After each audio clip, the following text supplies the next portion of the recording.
Oh, hey there, everybody. You're a bit askew there. That's better. So hello one and all, welcome to Laura Bow to the Dagger of Amon-Ra. Let's just watch the introduction, shall we?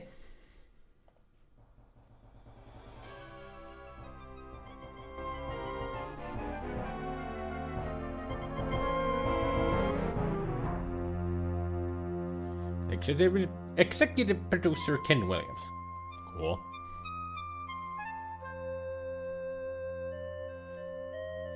Creative director Bill Davis.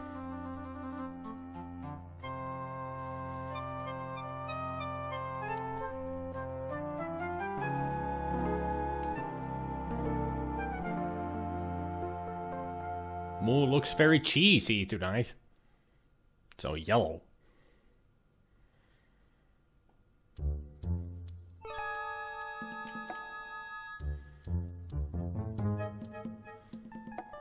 So is there a murder gonna happen already?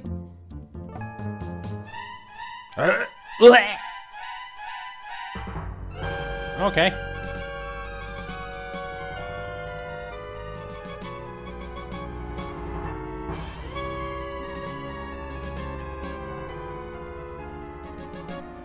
I didn't know I was playing Cruise for a Corpse. Well, it could be a kidnapping, but that looked like strangling to me.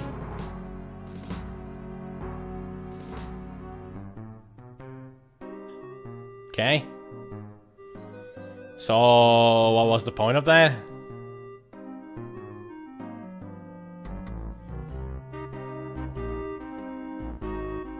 Is that the murderer?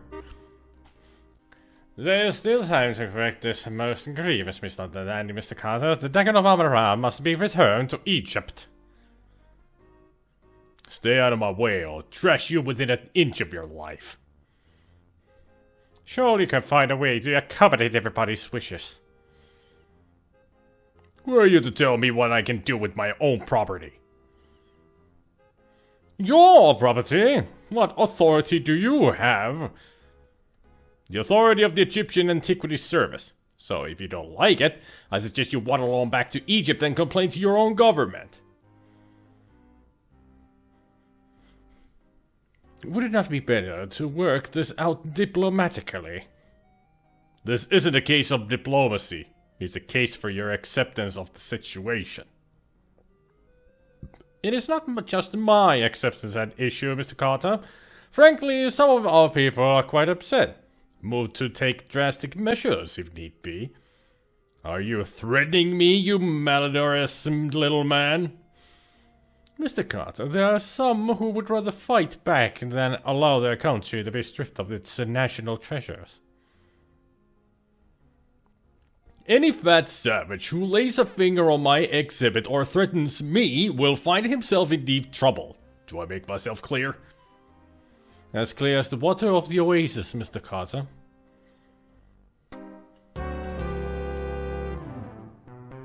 Hey there, Specky. Hello, mercenary. I bet the ship is called Karabujan. Well, like I said, are we playing Cruise for a Corpse? This was actually suggested by Goblin, this game. Be careful with the steam strength, young man. It's exceedingly valuable. It sure is heavy, Mr. Carrington. Have you got gold bars in here or something? The contents of my trunk are not your concern. Now be a good lad and take it to my taxi. The Countess is waiting.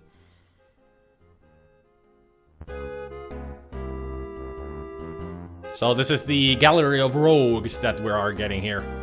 All the characters of the game coming out from the same ship, huh? New Orleans, 1 week later. Are you sure you got everything?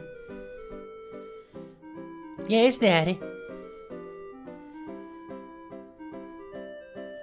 You got Sam's address on the paper? Yes, Daddy. You got the money I gave you? Yes, Daddy, don't worry. Put some money in your shoe. New York's a big city and there's a lot of crime there. Look, I'm going straight for the paper. What could possibly go wrong? You had to say it. Let me give you a little more money, just in case. Dad, I gotta go. Godspeed, Laura. Call me as soon as you get there. I'll be fine, Dad. I'm going to make you proud of me. I already am, honey. I mean, you should be. You solved the murder case in your previous adventure.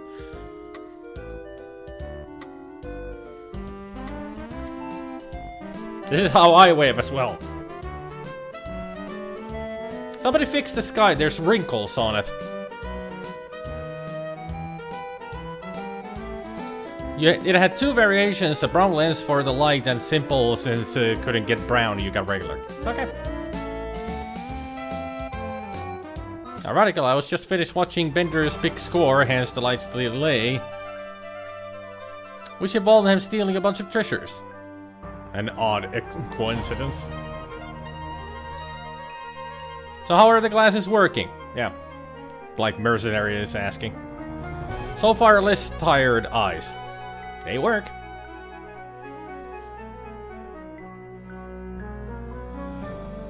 Excuse me, dear. Are you a secretary?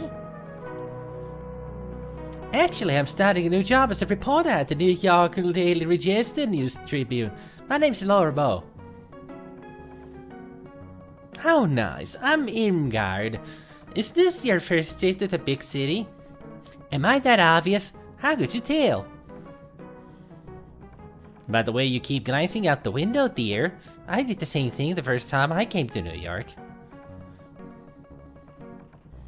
The tall buildings, the people rushing around, it was all so exciting. Then I stepped off the train and got mugged. How awful! It's the New York experience. Well, back in the day it was. Today, New York experience is you get off a train or a tram and you meet all kinds of weirdos. Nobody bugs you, but there's a lot of weird people around. Thank you, dear. You're very kind. I've enjoyed traveling with you. And yoink. Do you need any help getting home? No, dear. I'll be fine. Thank you. Also, what kind of a name is Irmgard? Are you sure you'll be okay? Yes, thank you. Goodbye. Nice waddle. Lovely. Now, Laura, kind of missing something there? Goodness gracious, my suitcase. Yeah, you spare dime, miss.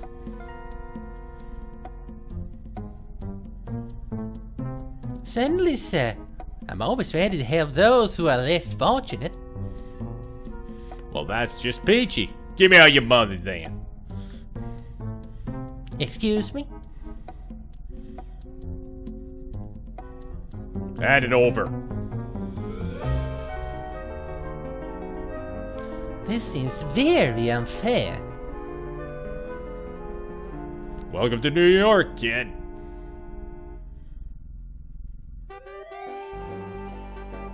New York City.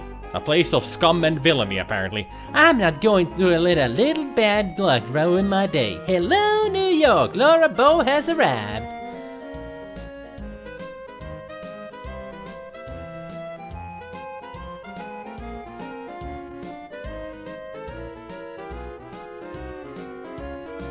That woman was a thief? I don't know.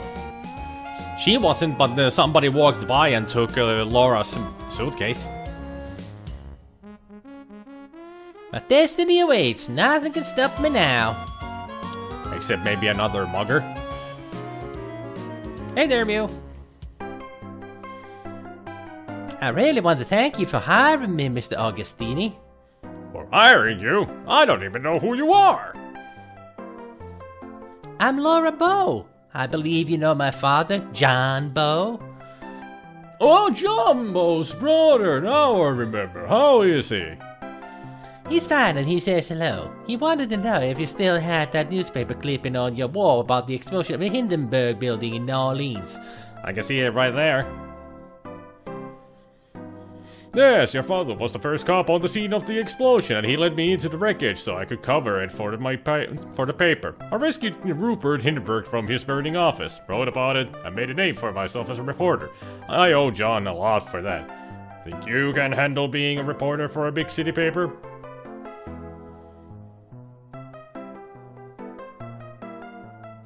I'll do my best, sir. Usually just hire men for this job. It's rough out there. And you're kind of small. I could do it, Mr. Augustini. Just give me a chance. Alright. As a favor to my old pal John. But I'll be keeping a close eye on you. Thank you, sir. For your first assignment, I want you to write about a burglary. Some kind of a fancy knife was stolen from the Dagger Museum. I'll arrange for you to attend the fundraiser at 7 o'clock tonight for their new Egyptian exhibit. Everyone will be there. Tell them you're covering the society news so they won't clam up on you.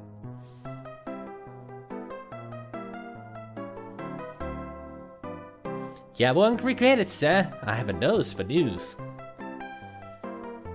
Just keep your nose out of trouble. Here's your official notebook and your pencil. It only has Crotfeller's notes in it. Have the story ready by 3 tomorrow, or you're out of a job. I like the way that his eyebrows wiggles when he talks. Act 1. Lorabo, a nose for news.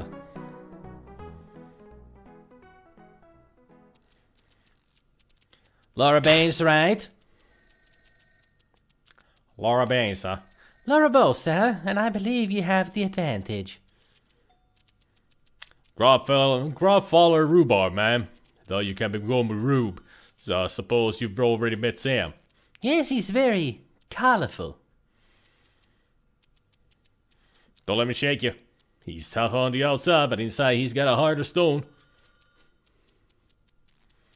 I sure he... pardon me, what did you say? Never mind, just pulling your leg.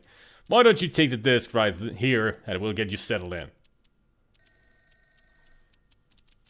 That's very kind of you. Mr. Augustini sort of let me on my own. I have to start on the story about a burglary at the Dagger Museum. Yeah, sort of left you on your own.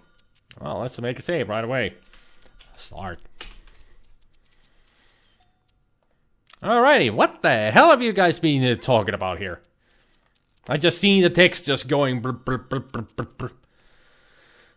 Thanks for the idea. You're welcome for the idea. And to think this evolved from Mystery House for the Apple II.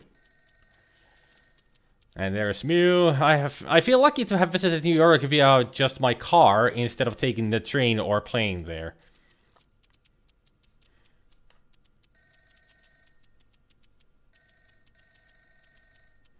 The last name Bo is a very exploitable last name for puns. Give me an example. Rhyme-Bo. I don't get it. Gabriel Knight isn't? I think some of these puzzle games do it on purpose. Yeah, Rainbow, Rhyme-Bo. Aaron-Bo, yeah. Arrow and bow. Limbo becomes Limbo, yep. Names fit for only the finest Ace Attorney game suspects. Very true.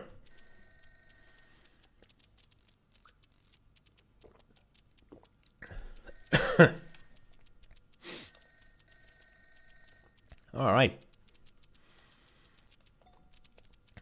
This is Science Editor for the trip. His latest report with critique gathers in a demonstration of the first liquid fuel rocket, which traveled 184 feet in 2.5 seconds. At the moment, he's checking to see who signed up for the three-legged race at the annual picnic. One notice reads, when covering formal events, such as embassy parties, please dress appropriately. We've had complaints about reporters who refuse to dress properly at social events.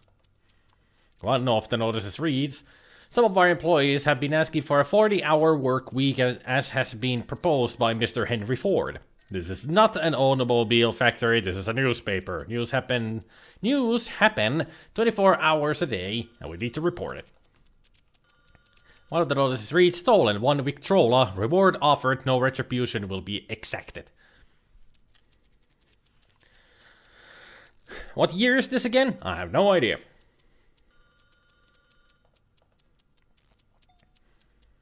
One of the notices reads, Dr. Darwin DeLoring will be hosting a symposium, Jazz, the Charleston, and Other Sins of Our Times.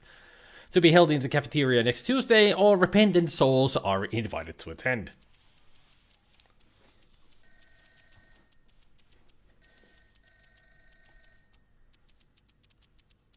Mew is being very funny today, apparently. One notice reads, when covering formal events such as embassy parties, please dress appropriately. Yeah, that's the same thing. So it's only just these 4 messages. Alright.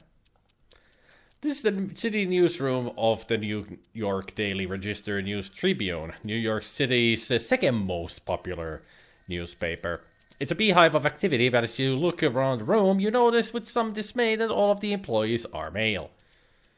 The man poring over a layout is Eddie Bedletter, creator of the syndicated advice column Dear Eddie. Unfortunately, the Eddie has been divorced twice and is estranged from his rival columnist brother, so where he gets off giving other people advice on how to live their lives is an unanswerable question.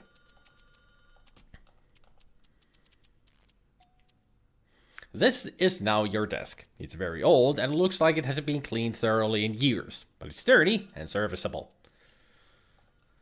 It's the first pencil holder you've ever had as an official member of the Fourth Estate. It looks like an old desk blotter. This is the top drawer of your desk. The desk drawer is locked.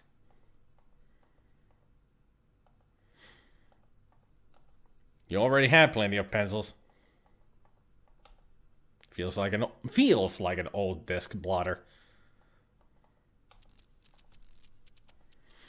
Crudfuller T. Rhubarb is one of the Drib's top writers. Among other things, he's in charge of writing obituaries, yet he's also extremely cheerful.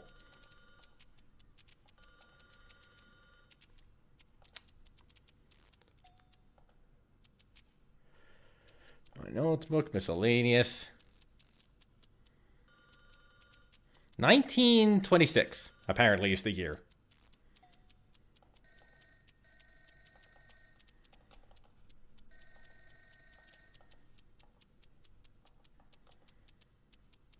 Were you able to get any leads all about the burglary at the museum?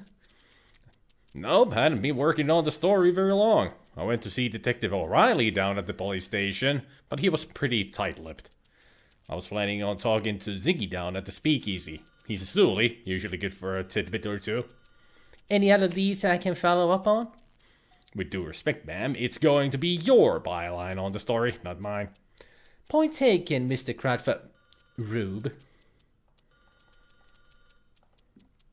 I hope I'm not intruding. I mean, if you're working on the burglary story. Miss Bo, please, it is not a problem. Yes, I'd started work on the story, but it's not your fault that it's been reassigned. That's just something I'll have to take up with Sam. Thank you, Mr. Rube. It's a waste of paper basket, conveniently situated next to the desk. You find a curiously heavy object in the trash. A baseball. You pick it up and place it in your purse.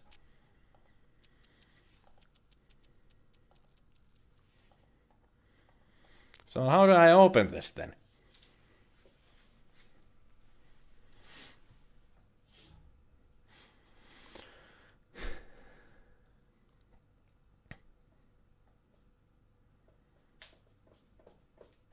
Pencils are awesome. Yep, they tend to be.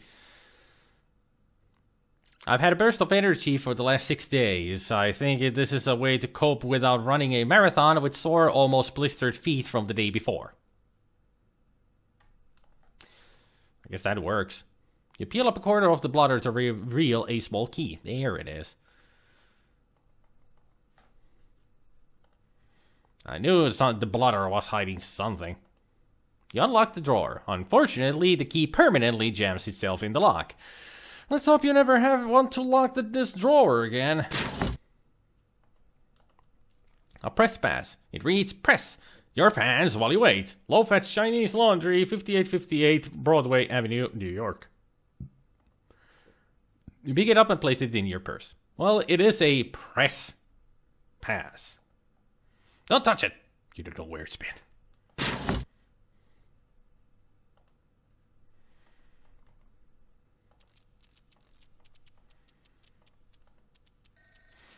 Let's see, is there anything we can ask about? Let's ask about the speakeasy. Where can I find the speakeasy? Just ask any cab driver, they'll take you there. It's the place disguised as a flower shop.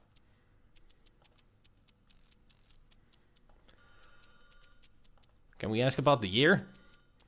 I have a feeling 1926 is going to be a great year, don't you? Yeah? You ever try writing obituaries for a living? Probably a jolly way to spend the year.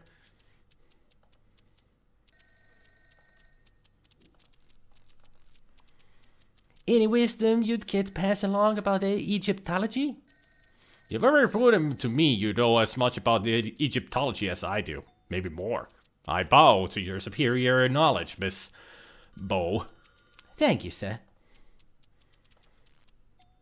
Is there anything else about the museum? Is there anything I should know about the Leyendecker Museum? Yeah, I went down there. I didn't get that far in the investigation, at least. I met the museum's president, a stodgy old croaker named Archibald Carrington III. Cagey guy, didn't seem overly concerned about the dagger. You might see if you can get a little bit more out of him. Also spoke with Pippin Carter. Nasty little squirt, he acts like the world owes him a living. Apparently he's the one who's originally discovered the dagger in Egypt, along with some of the other junk in the exhibit.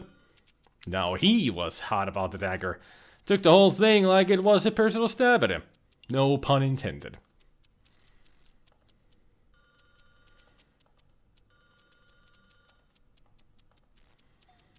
I found this baseball in the trash. What should I do with it? Keep it, I guess, or give it away. The sports writer who sat at your desk only had about 50 souvenir baseballs.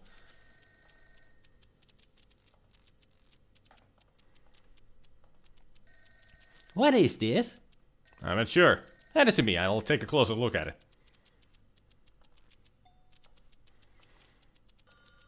Oh, this is what we call a press pass. Very useful. We ran out of official press passes. This is a business card for low fats, but if you wave it in front of a cabbie, he'll take you where you want to go. Good, we don't need to pay for cabs then. It's good to know. Let's see, is there anything else I could ask about, like the Tribune? Is there anything I should know about working here at the New York Daily Register News Tribune? Well, first of all, we call it the Trib. No need to use the whole name. I don't think anyone in New York even remembers the whole shebang. Second, don't worry about Sam. He's gruff and loud, but he's really a cream puff. Don't let him push you around. Lastly, don't get too attached to any one assignment. You never know when it will be yanked away from you and given to some less experienced reporter with no qualifications except an in with the boss. Sorry, I didn't mean to get peevish.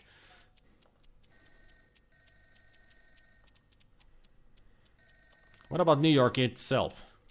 Any advice for somebody who's brand new to the city?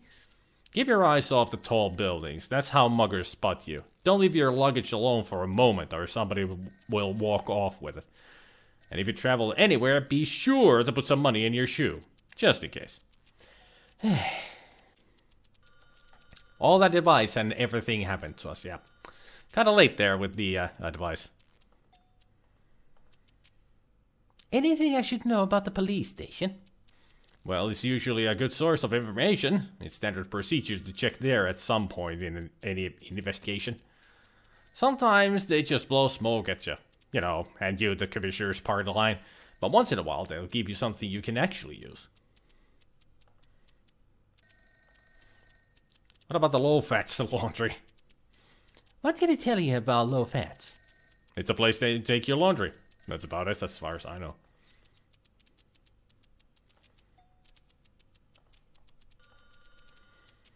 Give me the lowdown on the 12 street dogs. Lowdown?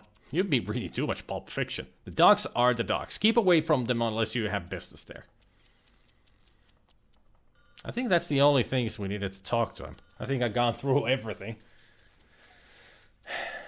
So I guess we're just gonna go and do stuff.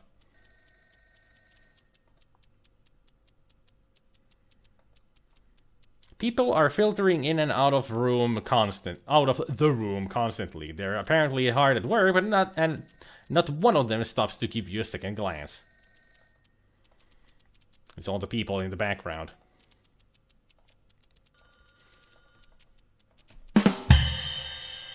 Padumts.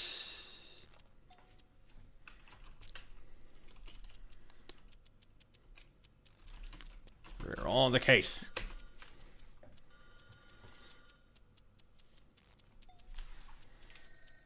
And I thought of a pun name for you all while nabbing it, Alfonso Bo. You probably wouldn't have to worry about mugging at low fats laundry. By the sound of it, it's slim pickings. Didn't you say that you're gonna stop making puns and jokes and mercenary because they're not working? You said that yesterday. And I gave you the advice of taking your own advice and recharge your pun batteries. But apparently you only recharge them for a day. And that's the result. They're not recharged fully.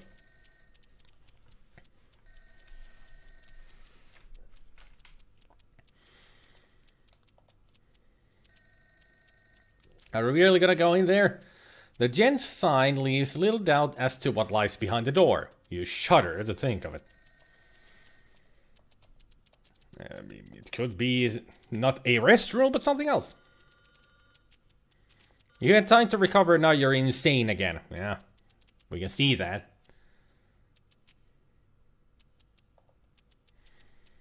So where do I exit from? Ah, the arrow shows the way.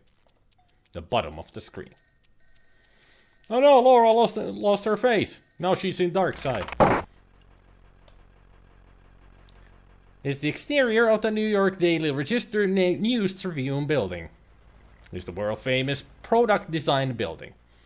The New York home for the mentally bewildered. The corner of the 75th Street and Madison Avenue, New York City, home of the world-famous New York Daily Register News Tribune building, among other things. A sign with the word taxi printed on it. This could have numerous meanings. However, since it does not look like a taxi itself, it probably just means that taxis will stop here if summoned. Busy New Yorkers on their way to work, ignoring everyone else as they concentrate on putting one foot in front of the other. It's a car.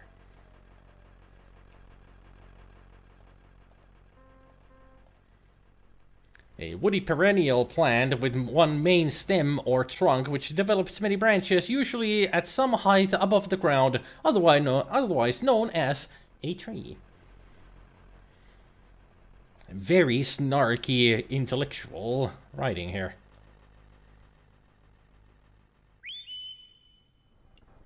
Nice whistle.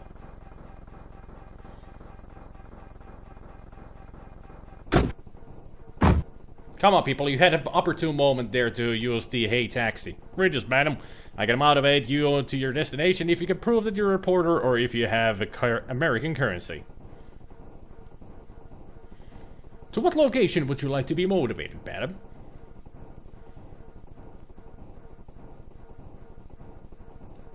Well, since nobody else did it. There.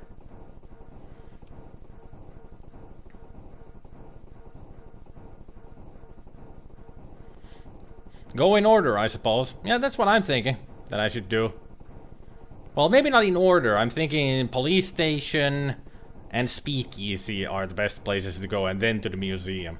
I mean, nothing to do in the laundry. It's just the laundry. Nothing to do at the docks, because we don't really have any business there. And museum would be the next place to go to, but I think it's still too early. And New York is just New York. It's kind of a, you know, a big city. Gotta be more specific. So let's just go to the police station first. Have you read the new book by Carl Sandburg? It's Abraham Lincoln, The Prairie Years. Actually, it's the first 2 volumes of a 6-volume biography, and I find it quite stimulating reading. Thanks for traveling with us, madam. Have a blessed day.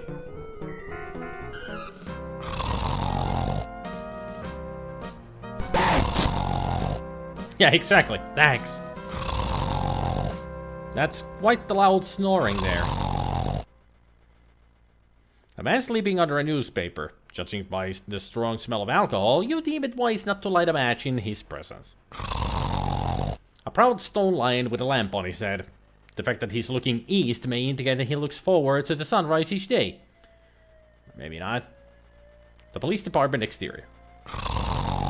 Unless the sign is lying to you, this is the police station. He snores in response.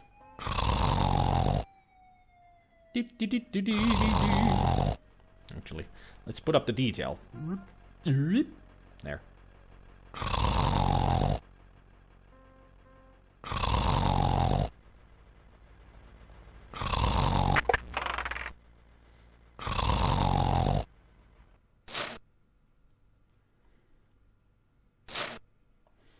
Quite the police station. Very empty.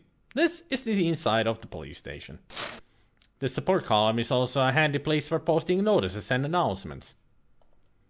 Please remember, as of June 15th, 1924, all Indians are now full citizens of the USA. Please respect their rights and privileges. Thank you. And also, you mean Native Americans. Wait, why wait? There's never been a better time to invest in the stock market. Civil servants qualify for discounted brokerage services at H.R. Schwab. Murray Hill, 3173. Invest in the future of America today. In 1926. I would advise against it. Because we know the future. Tickets to the policeman ball now available. Contact Officer Friendly. Friendly. Needed. Volunteer with or aeronautic training. Opportunity for a co-pilot on first transatlantic flight Roosevelt Field to Paris next spring. Contact C. Lindbergh, Hamilton 6656. Oh, Lindbergh. Yeah. Ooh, these jokes. Wanted by FBI. Al Capone. Approach with caution. Contact FBI for details. Let's be careful out there. I get you. That one I get. Well, I get all of them, but that notice. That one I do get as well, you know.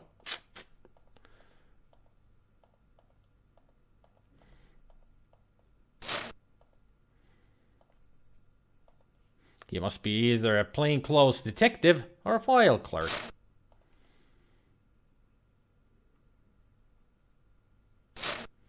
Sergeant Dennis O'Flaherty is the desk sergeant on duty today. He's shuffling papers, putting on a good show of looking busy while his mind is elsewhere.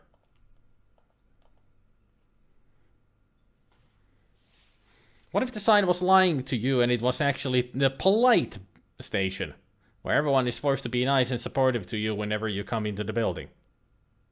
That would be an interesting station.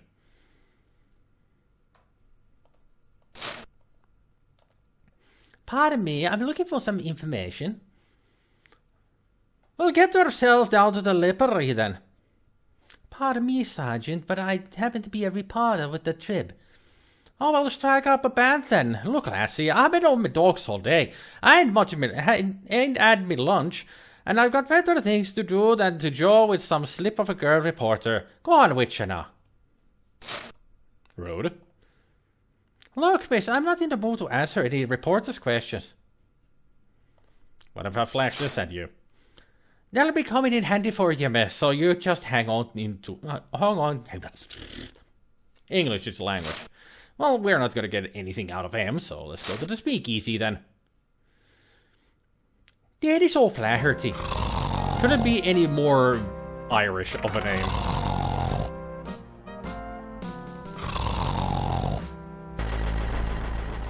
Hey, taxi! Is that a beggar? That's a homeless man snoring under the newspaper. And we are going to go to the speakeasy. That's the same thing you said before. I wasn't expecting something new.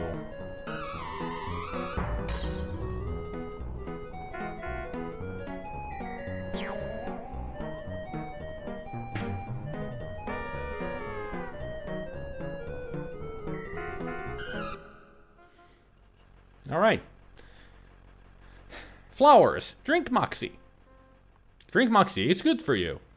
This is a rough part of town with several abandoned buildings. The sidewalk looks dirty.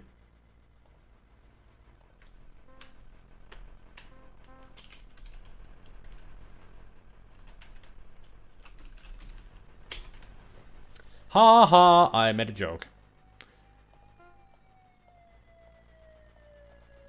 The battered side door to the flower shop, complete with a mail slot and a tiny window. It looks a lot like garbage. There must be some serious alcoholics who live nearby because the trash is loaded with liquor bottles. It's locked. That's ironic as well. After dealing with that rude girl, we got to a place called the Speakeasy. We're closed. No deliveries.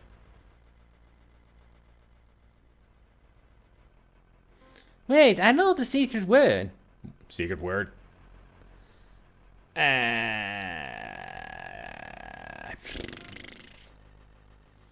Are you deaf, lady? We're closed. Go away. I know it as well. Walt sent me. That's the different game. Good evening, there, Fanta. Ken! Yeah, Ken sent me.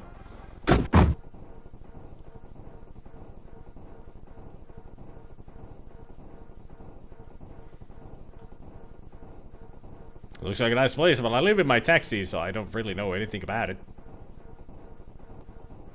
To what location would you like to be motivated, madam? Let's go back to the Tribune. Have you heard about the transatlantic radio telephone conversation between New York and London? Imagine hearing someone's voice from the distance. Modern technology. It just amazes me.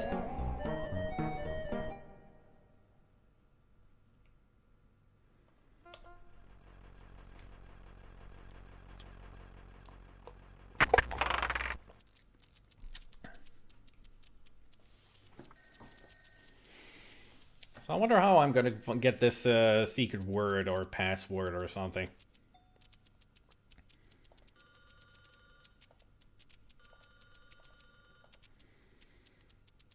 Let's see. Things. Miscellaneous.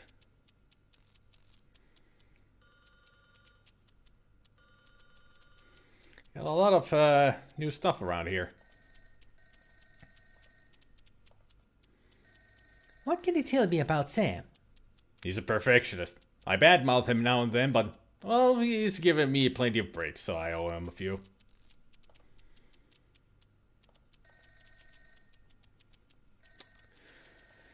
How about this Dr. Pippin Carter?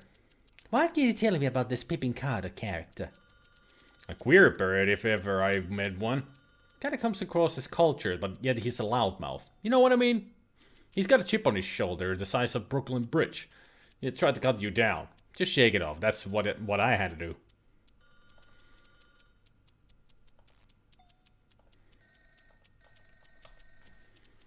What should I know about Archibald Carrington?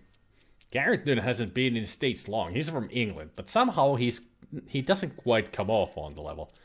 Call me stupid, but I just think the guy should be more concerned about museum property vanishing. His first month on the job, too.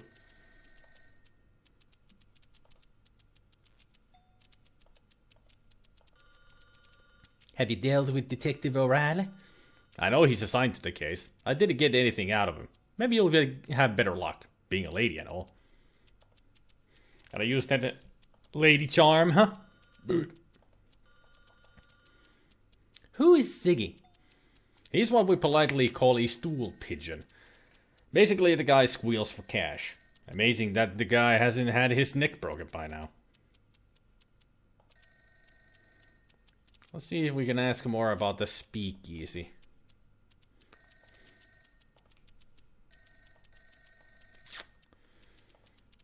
Huh.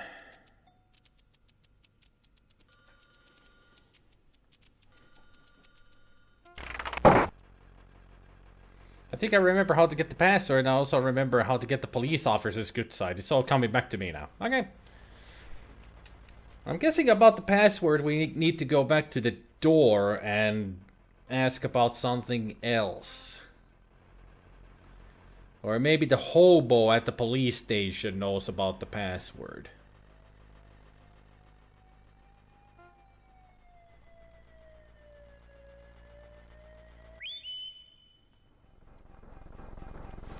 If only we could be able to talk to the hobo man. Hobo man!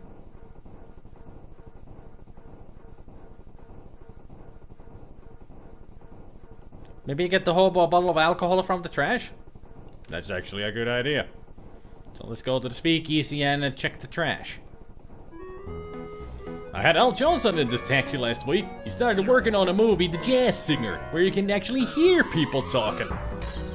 1926, yeah? I don't know. I don't think it'll ever replace radio. Yeah, 1926. That's about the time when the silent films started to die away. And they got the talking pictures. It feels like garbage. Now it'll be hard to get the smell off your hands.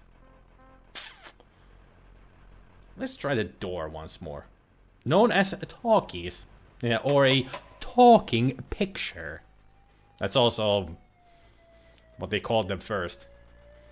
Let me in, or I'll scream. Scream all you want, toots. You're not getting into this flower shop.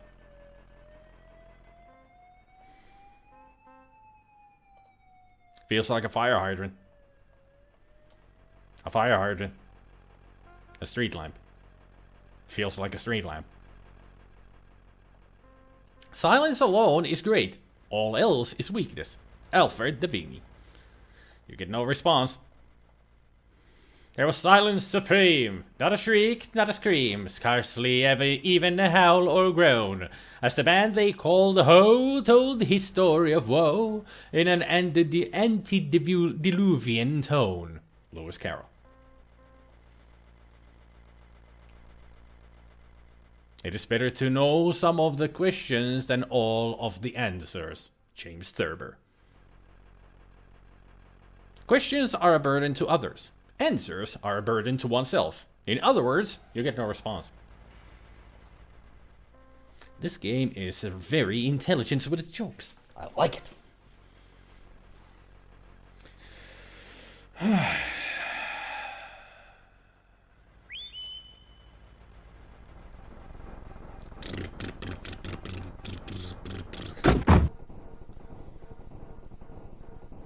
Part of the press. Let us go back to the police station. I have a plan. Be careful of the sticky spot on that seat. Always taking the 6-year-old Asimov kid over to his parents' candy store in Brooklyn. Wow, they actually... Wow. He likes to read science fiction pulps and lick lollipops in the back seat. Intelligent kid, but kind of missing. Quite the incredible thing that they actually put that kind of a fact into the game. Very cool.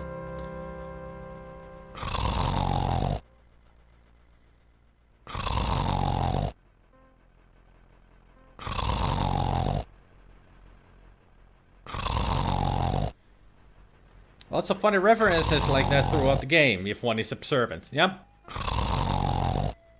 Never read any Isaac Asimov. I once got my hands on a book. It was a booklet of Asimov's works. There was like 3 stories in it or something, but I never read them. Shame, I should have. Reminds me of when I examined some of the more mundane items in Zorg Grand Inquisitor. That's what you do in adventure games. You examine everything. Like, take a look at this box that is on there. A beautiful mahogany counter serves as a dual purpose as desk and shield. So that box is nothing. Excuse me, sir. Sorry, it's not my precinct. So you are a cop.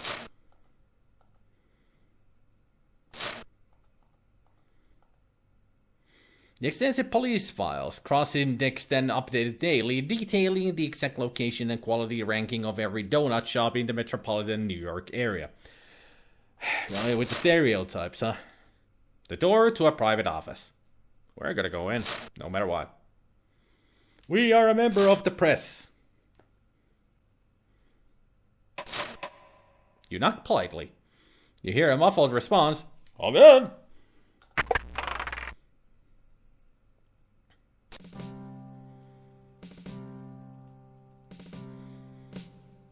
Sure, Beggar, I'm Detective O'Reilly. What would be one thing than less?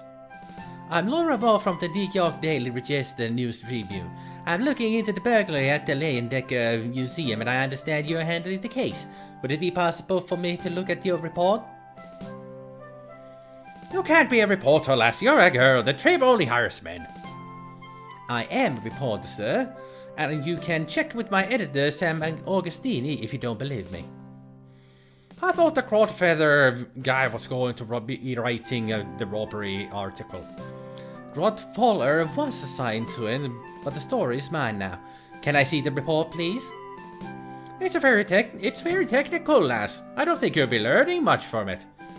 Thank you for your concern, Detective, but I'd like to be the judge of that. You're a determined girl, I'll say that much for you. Have a look at it then. The file on the Dagger Museum burglary is nothing more than a single handwritten page. It mentions only one stolen object, the Dagger of Amon-Ra. The burglar or burglars left no fingerprints or other clues. Their method of access to the museum is unknown.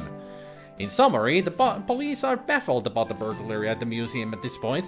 Some parts of the report seem vague. The report is signed by Detective Ryan Hanrahan O'Reilly. There's only one page on this report. Where's the rest of it?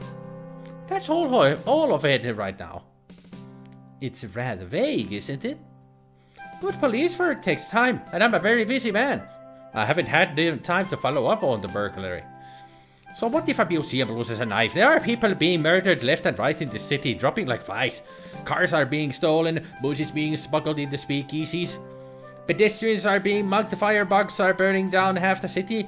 They're running out of grapes in the corner market, and I've got a headache. And you know what gets to investigate all the crimes in this district? Me! So I don't need any nosy reporters hanging around telling me my reports are vague, girlie. Well, excuse me. Talk to the desk sergeant if you have any more questions. I haven't got time for you right now.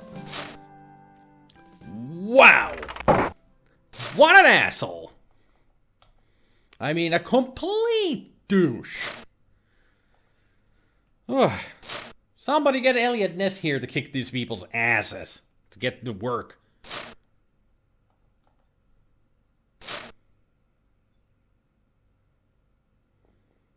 Look, miss, I'm not in the mood to answer any reporters' questions.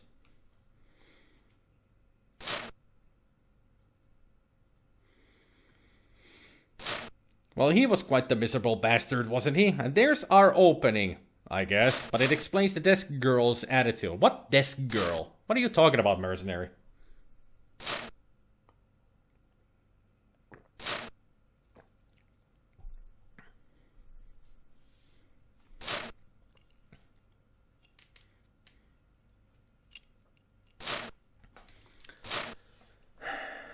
So the police is of no help. That's for sure. I thought that was a female at the desk messing with the papers. This is 1926. Men do the work here, mercenary. You gotta remember, this is history. Men rule the world. The females belong into the kitchen. You gotta have that attitude.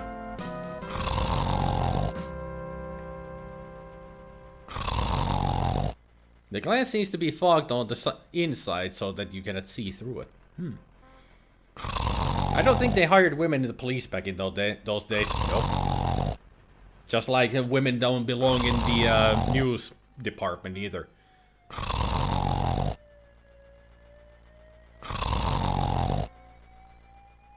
No, we don't have the report item. I mean, he wouldn't give it to us, we just took a look at it. It's an official police report. Why would he just give it to a reporter?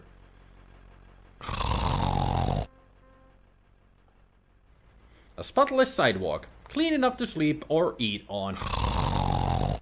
He's a living proof of that. Excuse me.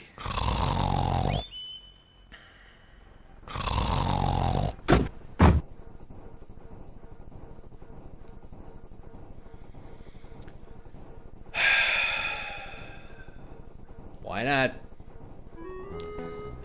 Heard about the new Air Commerce Act that was just passed? It's the one that provides federal aid for airlines and airports. I find it unfair. The government doesn't subsidize hardworking taxi chauffeurs. Well, don't worry, Rocco. Eventually they will. Racist. I was talking to the music.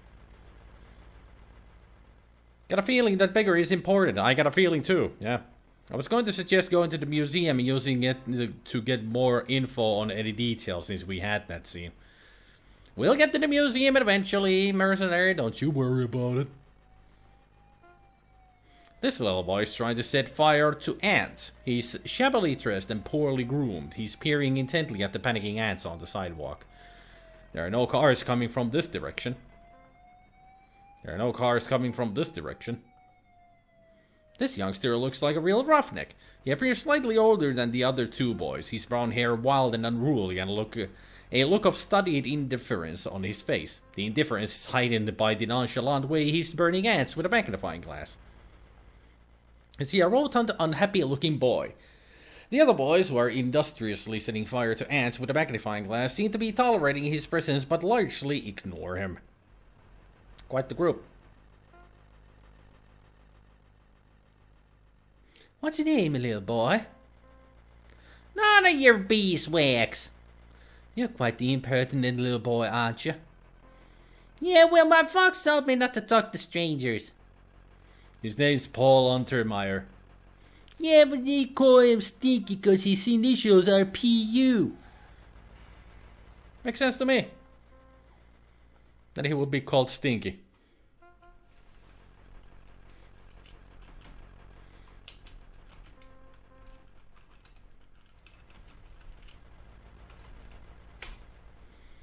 Aren't I funny with my saves? So funny. The sign reads low fats. This must be that low fats place you heard so much about since arriving in New York City. Well, let's go inside and see if we can get some answers out of here. I mean, since we can go here, why not?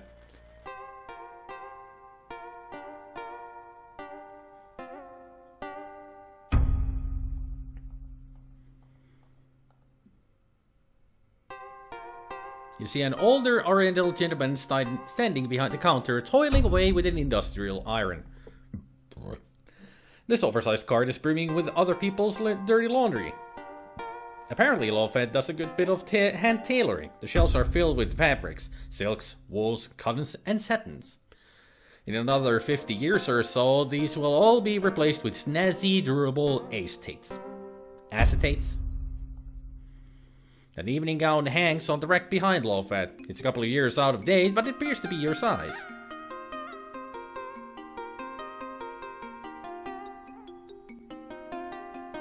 Excuse me. Yasha, please. I was just wondering, do you work here? Yes, ticket, please. Pardon? Ticket, please. You are here to pick up, yes? Oh, no, I'm sorry. I was just looking around.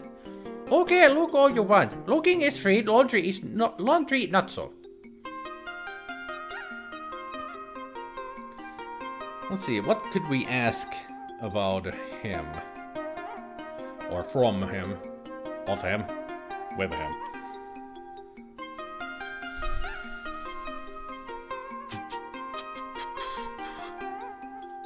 Can you tell me anything about the free pass to get your clothes pressed? Rofat gave out a free pressing coupon many months ago. Big advertisement in the newspaper. Nobody use. Do you still honor the coupon? Yes, forget to put the expiration date on coupon. By now, nobody remember anyway. Must be using coupon for something else, ha ha ha! Yeah, I wonder what we could be using that coupon for. A missed opportunity, but maybe it was too easy of a joke to make the guy be overweight. Yep. Hong Kong Fui, number one super guy. Hong Kong Fui, quicker than the human eye. I didn't remember that that's how it goes. I never really saw Hong Kong Fui. I guess they never showed it here. We had the Snagglepuss, we had Yogi Bear, Huckleberry Hound, Quick Draw McGraw.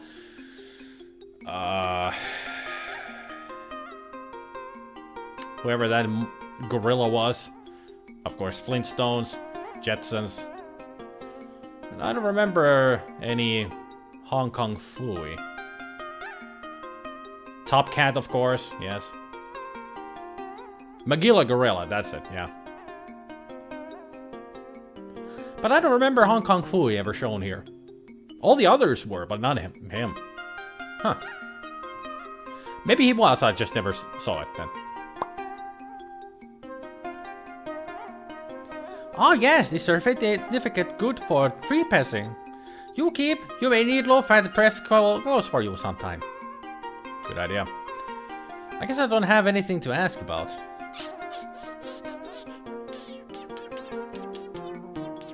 I do like the style of this place. Very Chinese.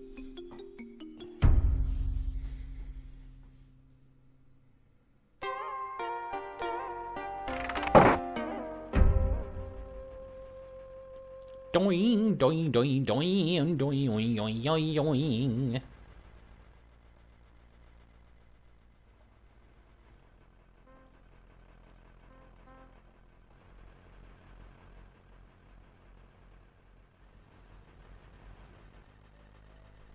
Let's ask these boys about the laundry.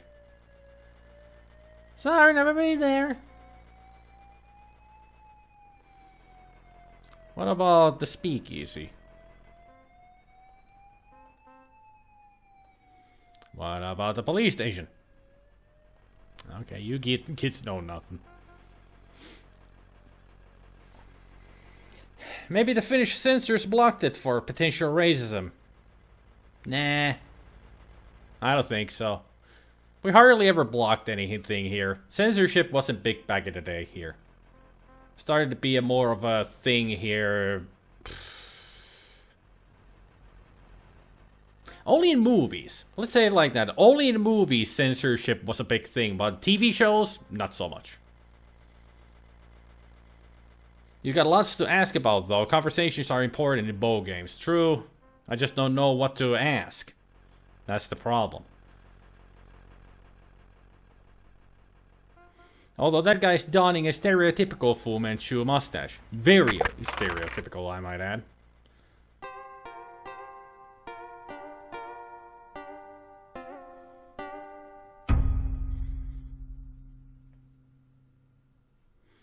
Let's see if I can ask him about the speakeasy. Not know of it, sorry. How about, do you know any people? Like Ziggy. Has Ziggy been in lately? Ziggy? No, Ziggy come in here. Never wouldn't remember a name like that. Sound like good name for comic strip though. Ziggy comic strip.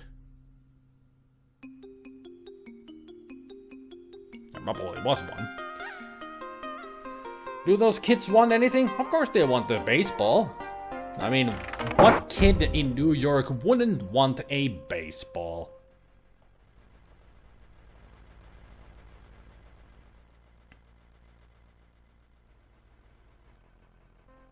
Here, I bet a strapping young lad like you just loves to play baseball. Not hardly. Oh. How would you like this baseball? No, thank you, ma'am. My parents say baseball gives me hives. That's how it works. Well, this is an interesting approach. It serves no practical purpose, but I want to throw it at the building. This nifty baseball wouldn't be of any use to you, would it? I don't know. Let's see it. Not bad. I'm sure about this Bob Ruth signature, but it's not a bad imitation. Stitching integrity is about 89%. What a trade. That's just what I was thinking. I could use that magnifying glass you boys are using. Hey, Scram, we're using this glass. Have we got a deal? Okay, why not? Here you go. Hey, what a jip. Now how are we gonna myrtleize these ants? Ease up, Stinky. We're almost out of the ants anyway. Then we'll go to Old Man Meadows' place and bust his windows. Yeah! Thanks, lady. Pleasure doing business with ya. Thank you, young man. You pick it up and place it in your purse. Alright, we got ourselves a magnifying glass now.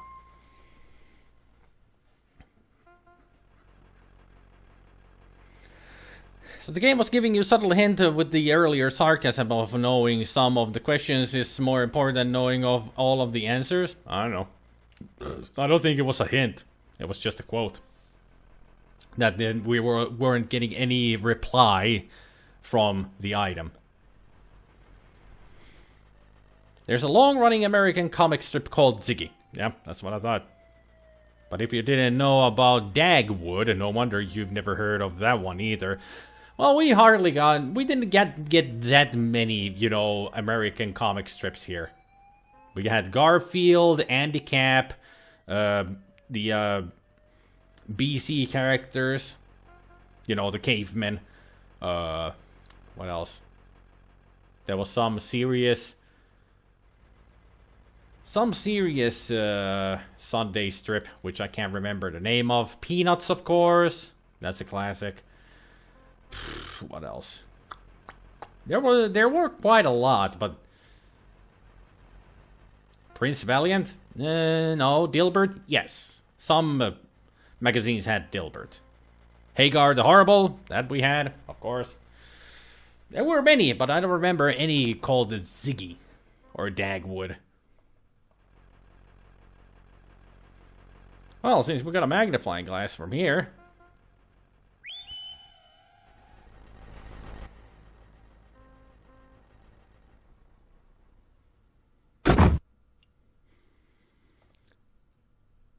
Oh, you can motivate me any day. So let's go to the docks next. Yeah, the jazz singer, whatever. Been there, done that. Hi.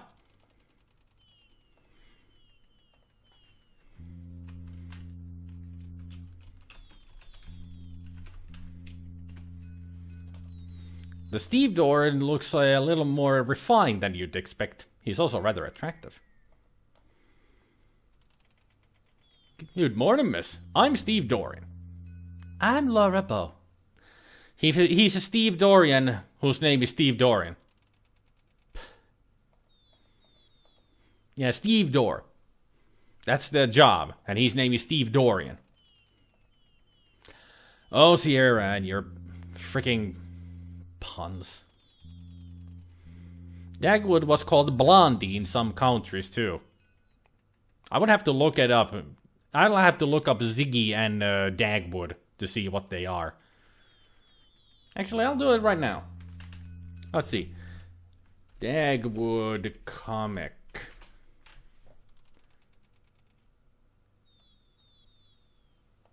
AKA Blondie. Oh, we did have Dagwood. I remember that face. I know that face with the straight face, but those weird spiky hair to the sides. Kind of looks like Archie type of, drawings. Okay, so I know that one. What is the Ziggy one? Let's see if I recognize him. No, I recognize him, but we didn't have that. It looks familiar. I think I've seen just pictures of Ziggy here and there, but we never had him in our newspapers or anywhere. Okay. So that got solved. So let's see. There's more here, Steve Dorian. What could we ask of him? Maybe Carrington? Mr. Carrington came in on the Andrea Doria. I remember because he had the heaviest steamer trunk I've ever lifted, and it smelled funny too. Gave me a big tip. Then a rich lady picked him up in a taxi. He called her the Countess of Waldorf Carlton. So, it smelled funny, huh? So that trunk that he was carrying had the corpse in it. So Dr. Archibald Carrington might not be who he says he is. Oh, do I remember that guy? He supervised the unloading of the Egyptian crates from the ship. It was a bunch of stuff for the museum and he was real protective about it. Let's see, anything else? Has the detective been here? Sounds like an Irish name. Surely is. Trust us. How about Ziggy? He's some kind of a cheap hood. He used to hang around here sometimes. Can you tell me about the speakeasy? I don't know anything about that, sorry. What about the docks itself? This is where I work.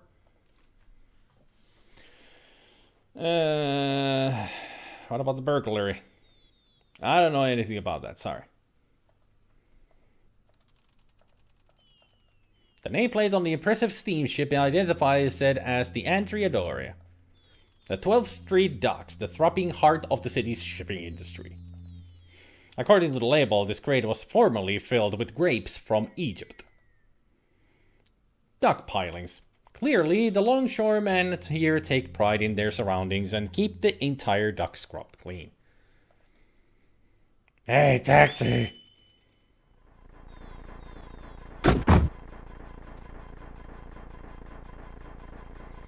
The location this time where I want to go is... I do not know. I really don't know where to go next. Did you have the Beano and Dandy comic books? Judging from the Beano comics, no. That doesn't look familiar. And Dandy, no. Didn't have that either. There's no need to be whining about those empty crates then.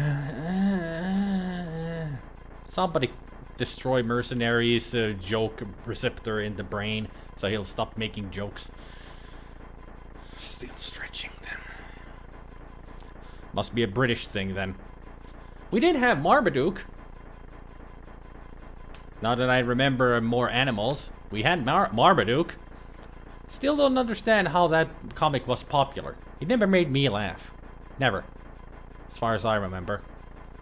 I did read it a lot, but it never was like... It was mostly like... Huh. Cute. Or... Huh. Funny. Heathcliff? I know Heathcliff. I'll check... I know the name.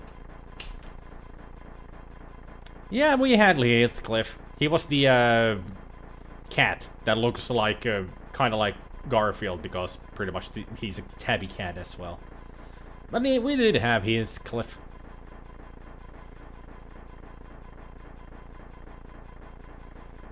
I did mention BC just now.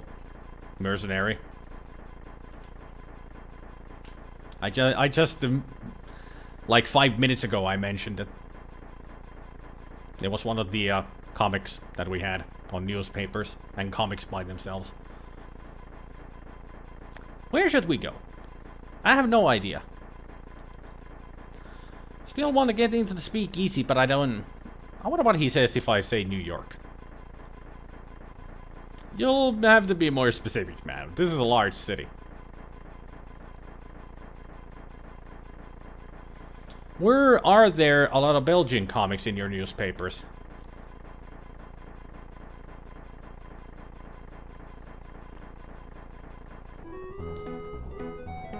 I wouldn't know. We did have Tintin, but that's more French.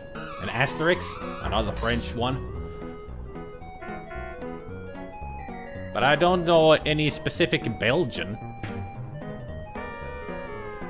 Unless Tintin was Belgian, but I think Tintin, Asterix were French.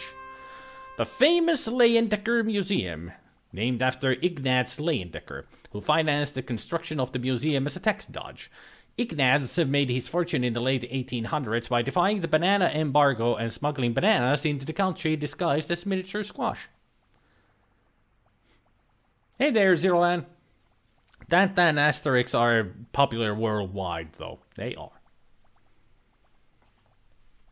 Any specific Belgian comics come to mind, Gabriel?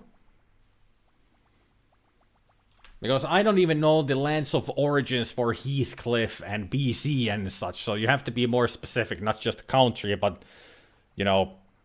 We were talking about comics, Zero Land, that appeared in Finnish newspapers and in comic book forms and in general. That's what we've been talking about, just for fun. I don't even know how we got to that. Oh, it was Gabriel singing Hong Kong Phooey. Hong Kong Phooey title theme. And from there we went from cartoons to comic books.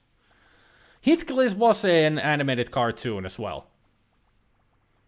It was a comic and a cartoon. So was Top Cat and, well, the Hanna-Barbera cartoons are just cartoons. They weren't comic books, but Heathcliff was turned into an animated cartoon. He was originally a comic, as far as I know. A fountain. It's definitely a tree. Possibly a lodge. Now there's some Monty Python humor. The exterior of this museum was hand-painted. This is the taxi that brought you here. A parked car. Note the sleek lines of this late model automobile. A marvelous leaded glass window. Looking at the mighty cumulonimbus cloud formations in the sky, you're reminded of your childhood where your father would sit beside you on the grass in front of your house, smelling the scents of summer and looking for familiar shapes among the clouds. Ah, those were the days. I remember that as a young girl, I used to... what am I talking about? Another comic strip, The Perishers, which was about a bunch of kids kind of like Peanuts. I don't think I've ever heard of The Perishers.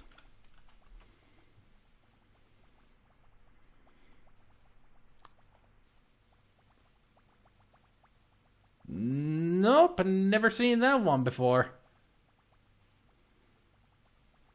Never ever have I seen The Perishers before. Probably a British comic book. Just curious about whether Belgium's comic industry strongly influences newspapers throughout Europe. Probably does, but I haven't read newspapers in years. Pretty much stopped reading newspapers in the turn of the century, pretty much. Gaston Lagaffe was Belgium, right? I don't know. I don't know what you're talking about. Oh, that's Gaston Lagaffe. I recognize that character art, at least. Not sure if he was made by a Belgian. Yeah, Belgian cartoonist André Francoin. So, yep. Gaston Lagaffe is Belgian, then. Righto. And apparently they have made a movie of him this year. Okay. Apparently it hasn't done well, because in the IMDb rating it says 4.1. Seems like a fantastic French movie. But then again, how do you make a movie of a comic strip that is just a gag a day kind of a comic book? That something just happens in a day. You can't really make a movie out of those when they don't have a story in them. It's just gags, one after another. They just have to try, I guess. They just have to try. I don't know either. I didn't study Beauty and the Beast that much. Not making a pun, that's the only Gaston I can think of. I don't think Gaston had a last name, ever. He's just Gaston. The entrance to the museum is framed with impressive marble columns. This is exactly the sort of architectural touch that seems so popular these days. Well, that structure has been popular throughout the history, pretty much. The same way as they made the Garfield series movies, I suppose. Well, the Garfield movies that they made in the 80s, they actually had stories to them and they worked. They weren't based on any of the comic strips. They were their own stories and they worked. But then came the Bill Murray starred Garfield movies and they completely lost the whole thing what Garfield is about in them. That's why they failed, because they weren't Garfield at all. There was just a CGI fur ball of orange testicles. Don't touch it. You don't know where it's been. Well-timed silence hath more eloquence than speech. Martin Tupper.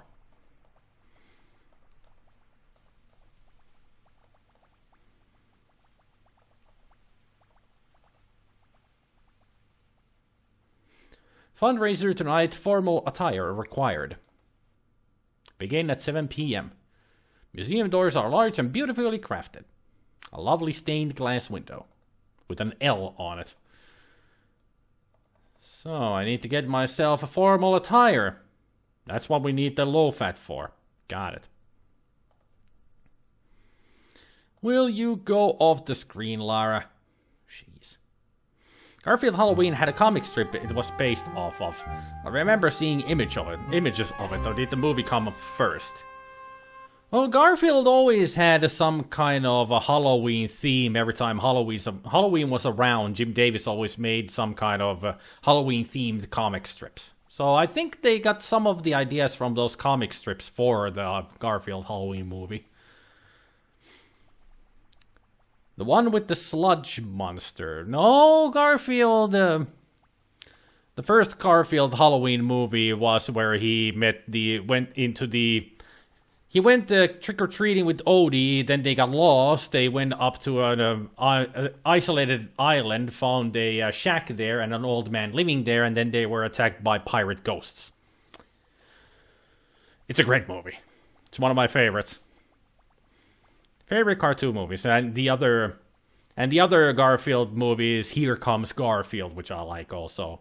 In that movie, Odie gets kidnapped by the dog snatcher. It's a very sad moment, actually. One of the first times I cried at a cartoon was when Garfield lost Odie. That freaking dog snatcher.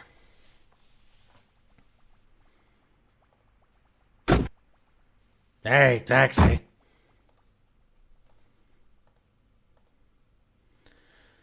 So...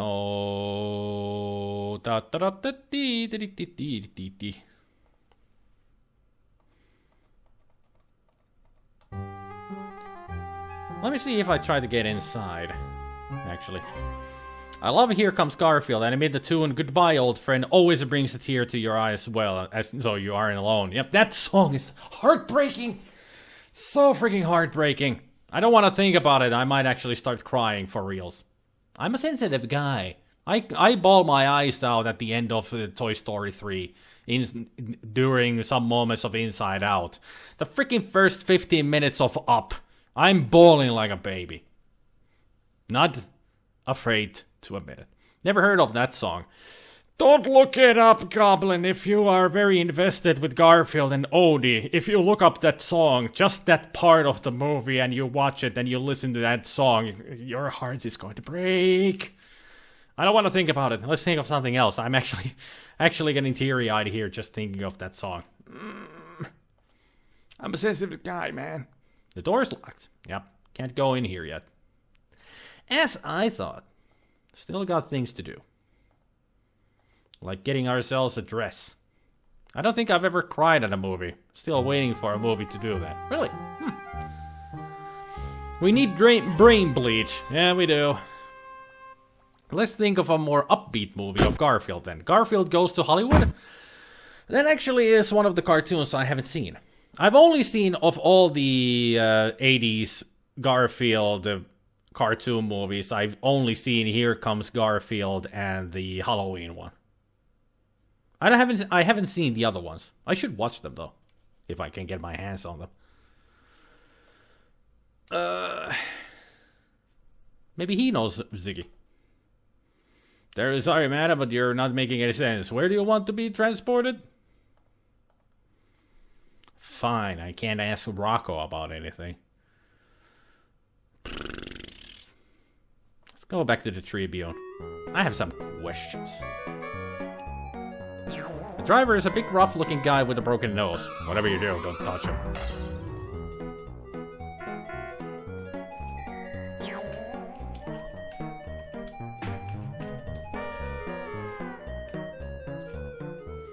Damn it! I was too late. I was hoping to touch him. Maybe next time. Next time, Gadget. Next time.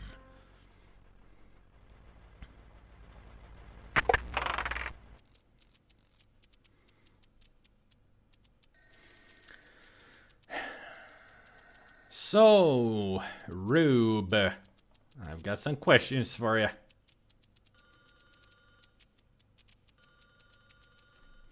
A friend of mine told me about how the first part of Up makes him cry. I swear that movie did nothing for me. I watched the part several times and nothing.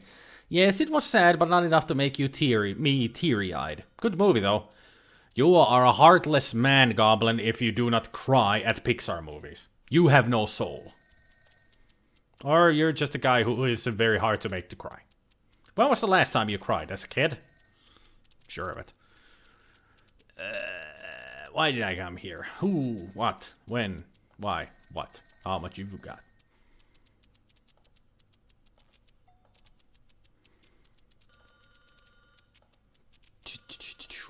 Countess.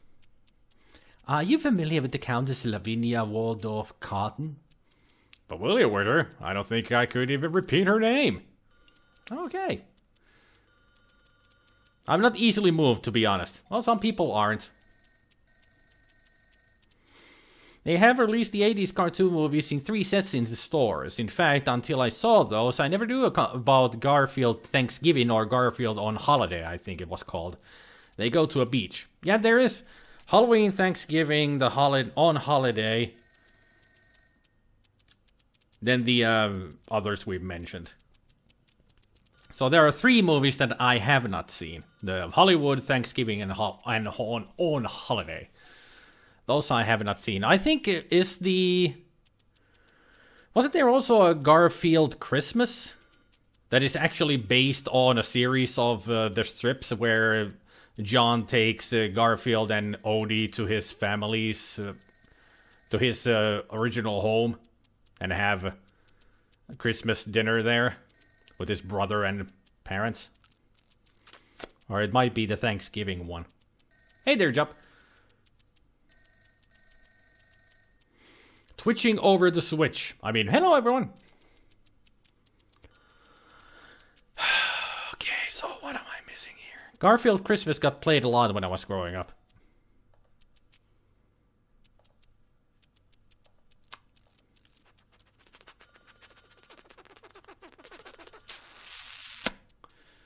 I am completely lost. I don't know what to do.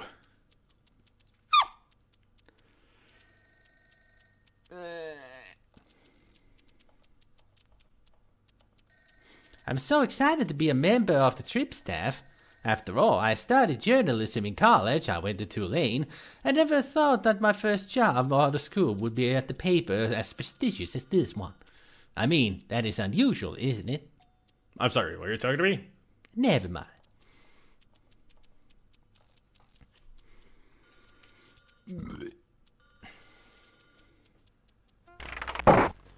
Want a location hint to get the case going? Yes, please.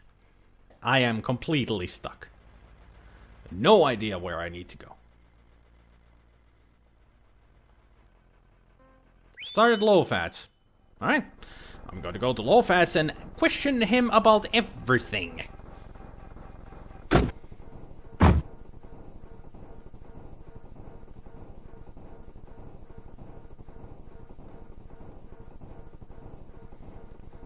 Places, Low-Fats laundry.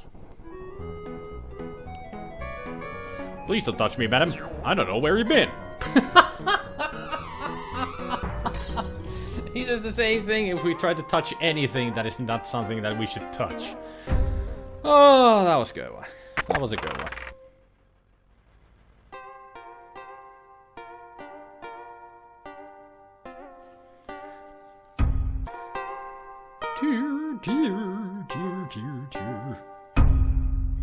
Okay, let's start with people. Sam Augustini. Do you know Sam Augustini? He's the city editor over at the New York Daily Register News Tribune. Sam Augustini? Oh yeah, 70 color, 52 inch waist. Mostly soup and sweat stains. A ring around collar. Nice guy. So he knows a lot about people, huh? Does the name Pippin mean anything to you? Yes, Pippi Longstocking. My little girl read a book about her. Very funny, freckles, red hair. I don't think that's the same name. No? I thought it was Longstocking. Maybe not. It is Longstocking, but that's not the Pippin we're talking about. We were talking about Pippin and Frodo and others.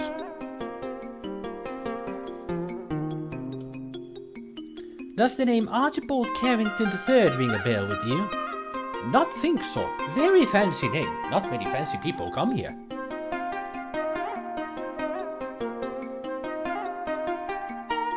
Do you know Detective O'Reilly? Ah, Detective O'Reilly. Very smart man. Funny. No matter how clean I get his clothes, he always look dirty. He's got a good insight on people here. Does a man named Godfather T. Rhubarb come in here? Yes, I remember a man with a name like that. Extra starch, French cuffs. That's all I know. How about yourself? Who's this fellow Low-Fat? You joking with me, right? I am Low-Fat. You in Low-Fat's Chinese laundry. I knew that.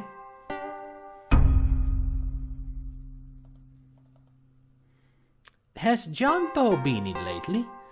Not know any John Bow, sorry. Maybe try again with somebody else. Low-Fat know many people. Not apparently everyone, though. Ziggy he didn't know about. How about the Steve Dorian? You wouldn't happen to know a rather striking young man named Steve Dorian, would you? No, think so. He must go to other cleaners. Sound like you sweet on this Steve. I'm simply investigating him. Oh, you detective? Low-Fat think he see something pretty detective lady not see herself. Oh. Low-Fat, you so charming. Got your drink, your bathroom trip, and your mail. Yay, I got my drink too. Ah, that's cold. Ugh. Have you ever met the Countess Lavinia Waldorf Carlton?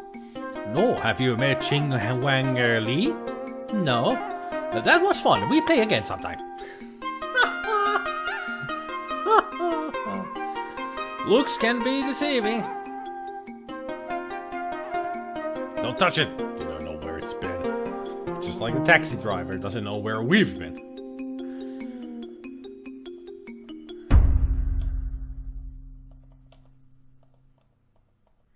Let's talk to him more. I only talked about the people, but what about places? What about the docks? Have you ever gone down to the 12th Street docks? You kidding? That's a dangerous place. Crooks and rats there.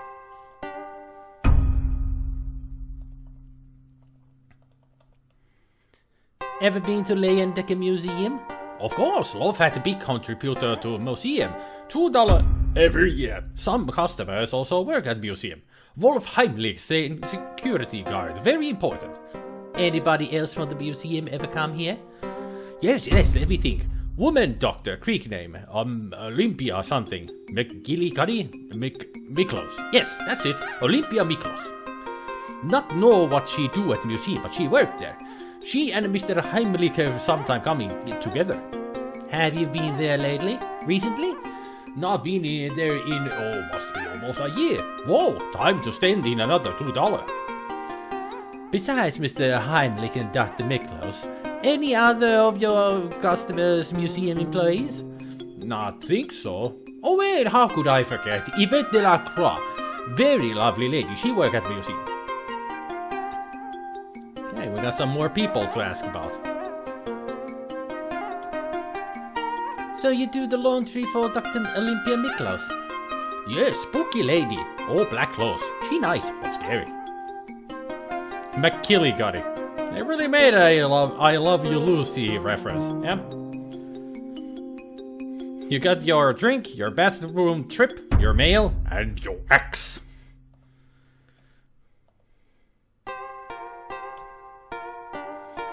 Do you know Yvette Delacroix? A small smile flickers over Lofet's normally inscrutable features. Why are you smiling? Lofet have arrangement to be in the event laundry for a fee. What do you get in return? Once more, Lofet seems to smile slightly, his eyes refusing to meet yours. Is it something private? Lofet not want to kiss and tell. Enough said, okay? I won't tell anyone. I'm sure whatever it is, I've heard it before. He whistles an unrecognizable tune and deliberately looks away. How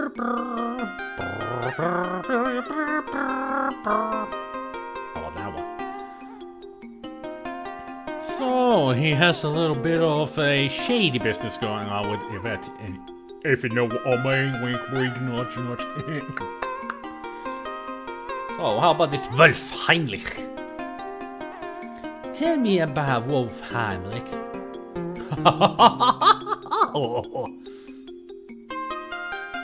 What's so funny? Nothing. Wolfie, funny man. Take himself very seriously. Stand up straight. Act like soldier. What else can you tell me about him? Occasional blood stain. Never sweat. Very tidy. Only see him once in a while. Why would there be blood?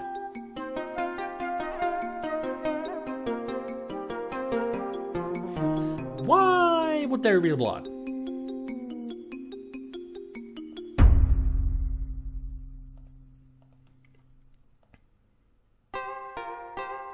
So what about New York? How do you like New York? New York's very too big, too dirty for me. Good business, nice place to visit, but wouldn't want to live here. Unfortunately, I do. I would imagine that he would laugh like a crazy man. I'm not a good person to ask about that. But you are a good person, don't put yourself down like that. Have you heard about the burglary at the Dagger Museum? No, burglary at museum? That's terrible, sorry to hear that. Yes, isn't it? Have you any of your customers said anything about it? No, not hear about it until you say. What's stolen? Much damage? Well, a dagger was stolen, but nothing else that I know of. Strange, many valuable items at museum. Funny that only dagger was taken. Go figure. Okay, I'll go in to figure. Welcome back, Goblin.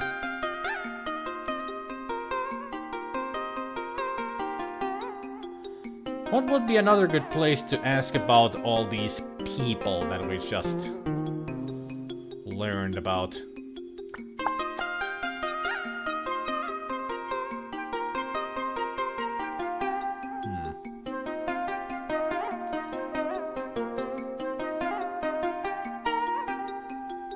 There, a little bit more speed.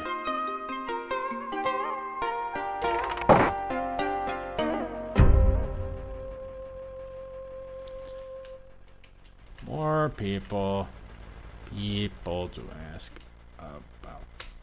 about.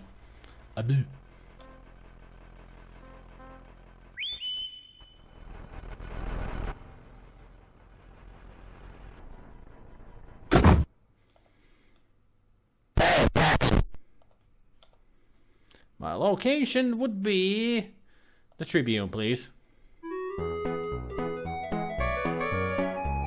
There is his bond. Sorry, man, but the taxi control board doesn't allow me to hold longer discussions with the passengers. Wait, come back! You're not making any sense! Fine.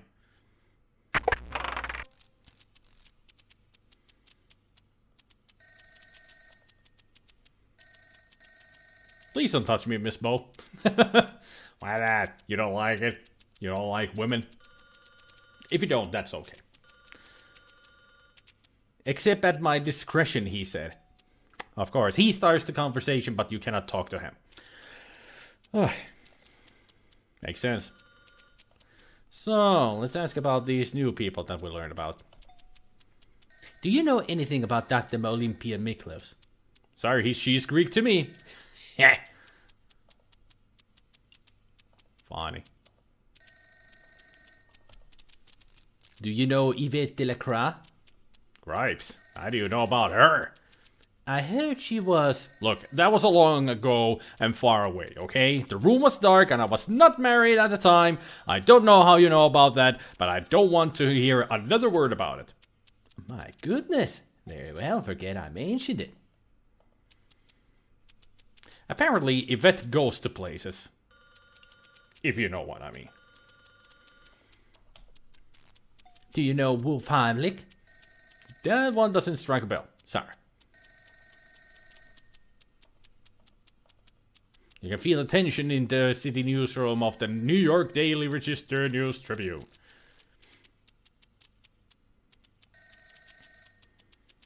You can't go in there, that's the men's lounge. You glance around curiously, but there's no sign of a ladies' lounge. This is patently unfair. Welcome to New York, Laura. Discrimination is the middle name. New Discrimination York. Yeah, I know it doesn't make any sense, but hey, that's how they named the city. Hey, taxi. Up, please.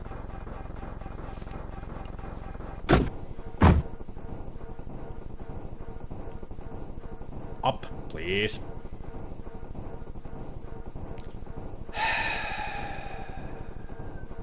I'm gonna try the police station again.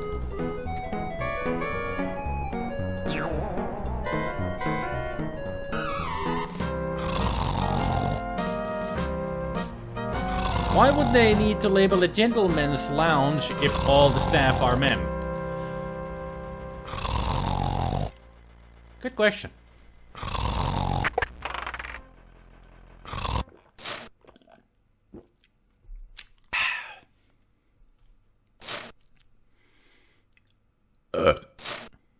Because it would be awkward if it was the toilet behind that door. Huh. He freaking locked the door! He really is a douche. Well, they have visitors still, I'm sure. Makes sense. This is the worst police station I have ever seen. We're not getting any answers from these guys.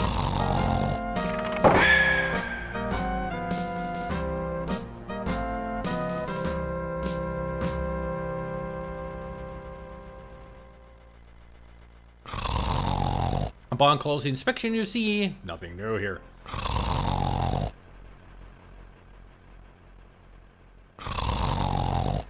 It's you, Laura Bow, fresh out of college and already working for a great metropolitan newspaper.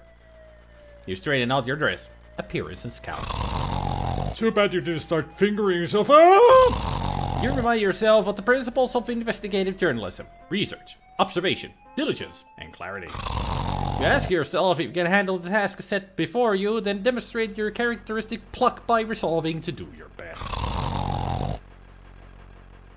Even worse than the police station in Beneath a Steel Sky? Yes, because at least in that police station I got some answers. Here, I'm getting nothing.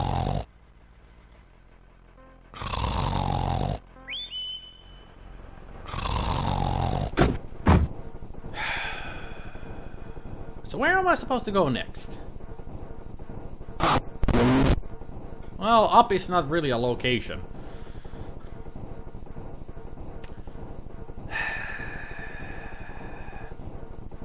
Would be the Speakeasy the next location to go to?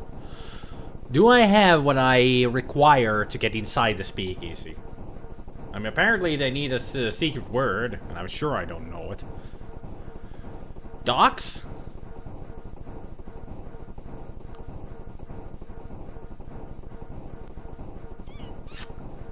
Also, just a thought, but wasn't the wolf part of security? If so, he likely has to rough a few people up now and then. Or did I get names mixed up? No, it was Wolf. He is the security.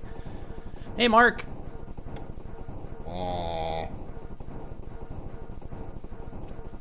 Have I missed something in the laundry?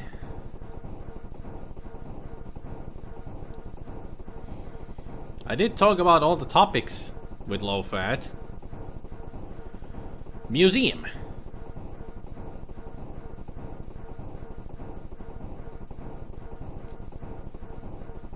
Tribune.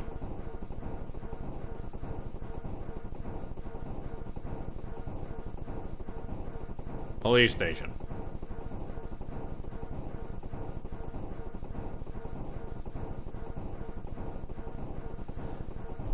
The hobo.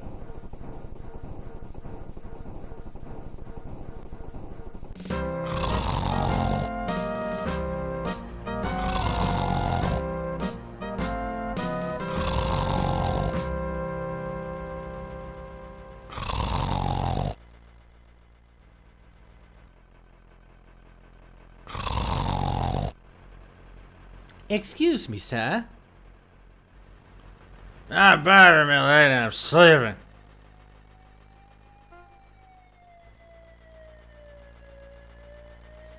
He's out cold, but he has a tight grip on his newspaper.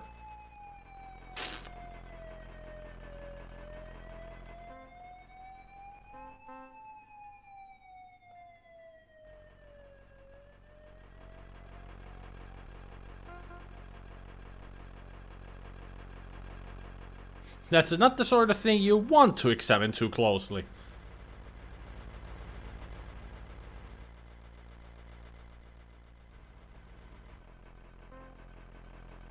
A man sleeping under a newspaper. Judging by the strong smell of alcohol, you deem it wise not to light a match in his presence. So if I go back into the police station and out, will he be turned back to normal?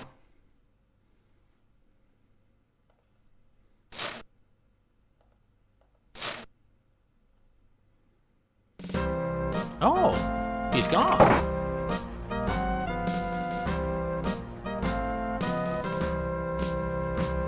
The paper is full of old news and a valuable coupon. A coupon for a free sandwich from Luigi. So that's the sandwich that you remembered. Goblin did say to me that he only remembers a sandwich from the game. Newspaper coupon for a free sandwich from Luigi the sandwich vendor. So where the hell am I gonna find a sandwich vendor at this time? I mean, we cannot go to the park.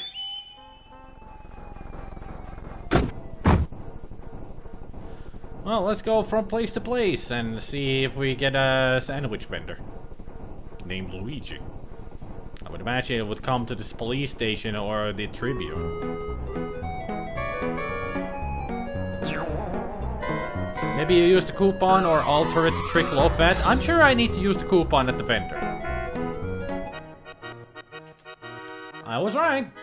It was too obvious. Racist again. The music is so stereotypical. A man selling corned beef sandwiches, not a tuna fish, corned beef. Unless the coupon is for tuna fish. Finely crafted sandwich card with the name Luigi printed neatly on the side. Hot the corned beef! Get you hot the corned beef sandwich! Is that corned beef lean? Lean corned beef? This is the leanest corned beef in the city. Maybe in the country. So lean the cow she keep tipping over. You want a corned beef sandwich, lady? Well, I do have a coupon. I believe I would like a sandwich. Mamma mia, another coupon. I'm gonna go broke. What the crummy idea I had. That's the last time I advertise in a newspaper. Take you sandwich and get out of here before I change my mind. Wow. One of Luigi's famous corned beef sandwiches. It's so fresh that it makes a faint mooing sound when you squeeze it. Pick it up and place it in your purse. Hopefully it's not too greasy. Mouth-watering corned beef sandwich. Its delicate aroma indicates that it's still fresh. Yum! Speaking of hungry, should have dinner. You should.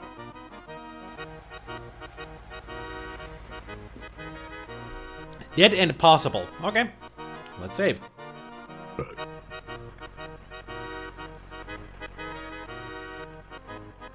Why can I not save? It's not allowing me to save here.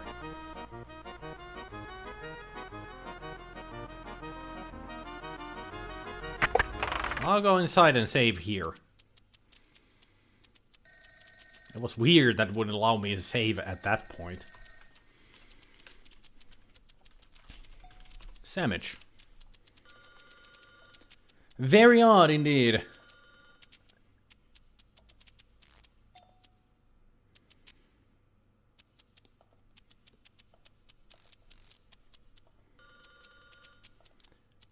Is there anything we can talk about with him?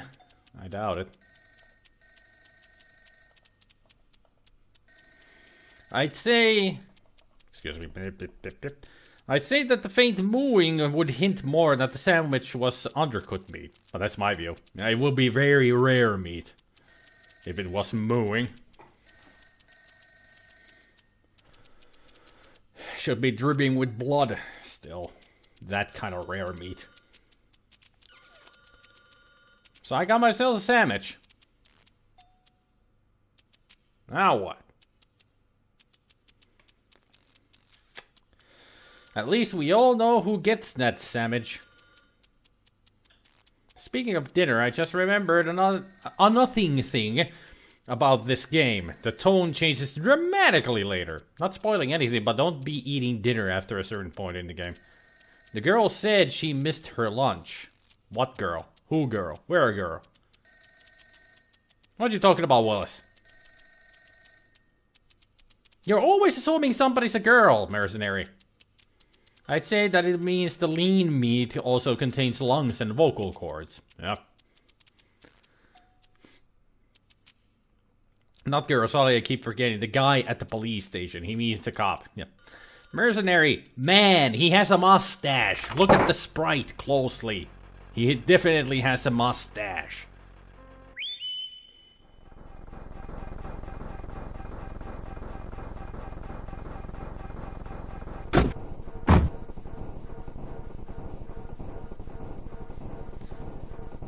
Oh, mercenary, you silly goof.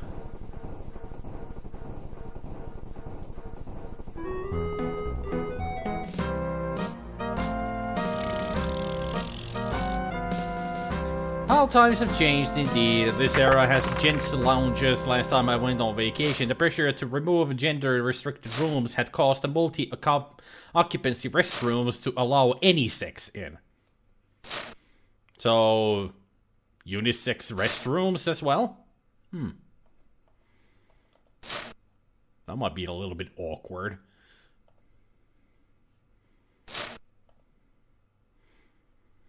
I mean, look at him very closely. You can see that he has a mustache right there. That's a mustache right there.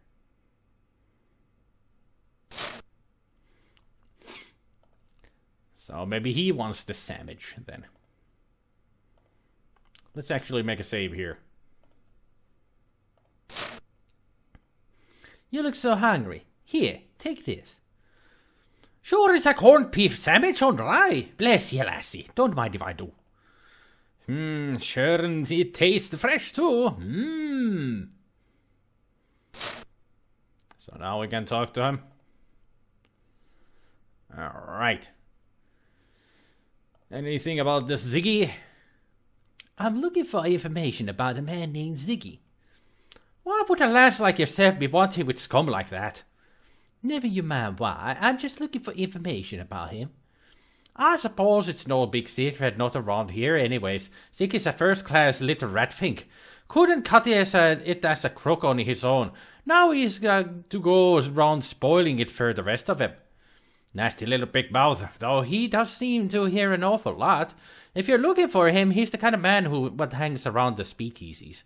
Not that we have any in New York City, mind you. We've got those places closed up good and tight. Are you sure about that?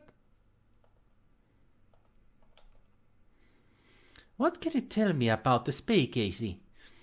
Now, I don't know anything about the speakeasy, not in this town. We run a clean city here. But there are some nice places where a lady like yourself can sit and relax and enjoy a bit of the high life, if you know what I'm saying. Of course, some of these places are restricted, don't you know? So you'll have to be giving them the right sign, so they know you're okay. But just mention the Charleston, and you're in like Flynn. You got that now? I think so. Thank you kindly, Sergeant. Don't mention it, and I mean it now. Don't you go mentioning it. Not to anyone. Okay, so we got the password. Charleston.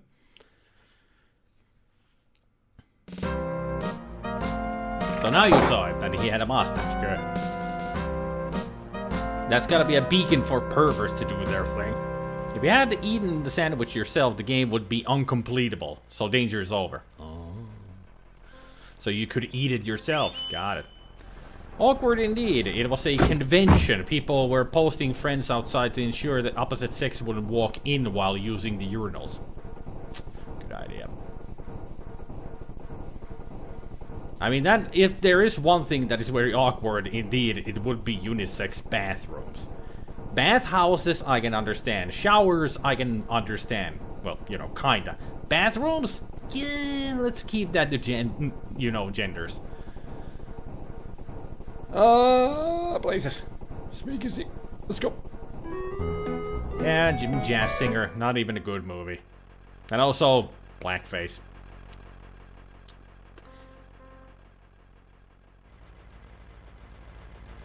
Speakeasy. Talk hard.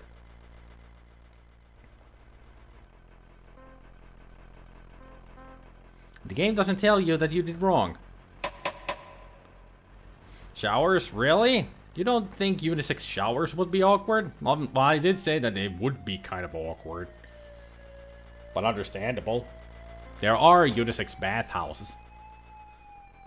So why not showers? Wait, I know the secret word. Secret word?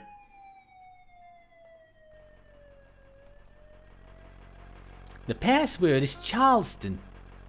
Well, why didn't you say so? Come on in! I want to marry an archaeologist and keep his artifacts warm. Well, I wasn't expecting real music here, which is very loud. Jeez. I think I will mute this. Just to be safe, you know. Even though this is the CD version, Goblin. This is the CD version of the game.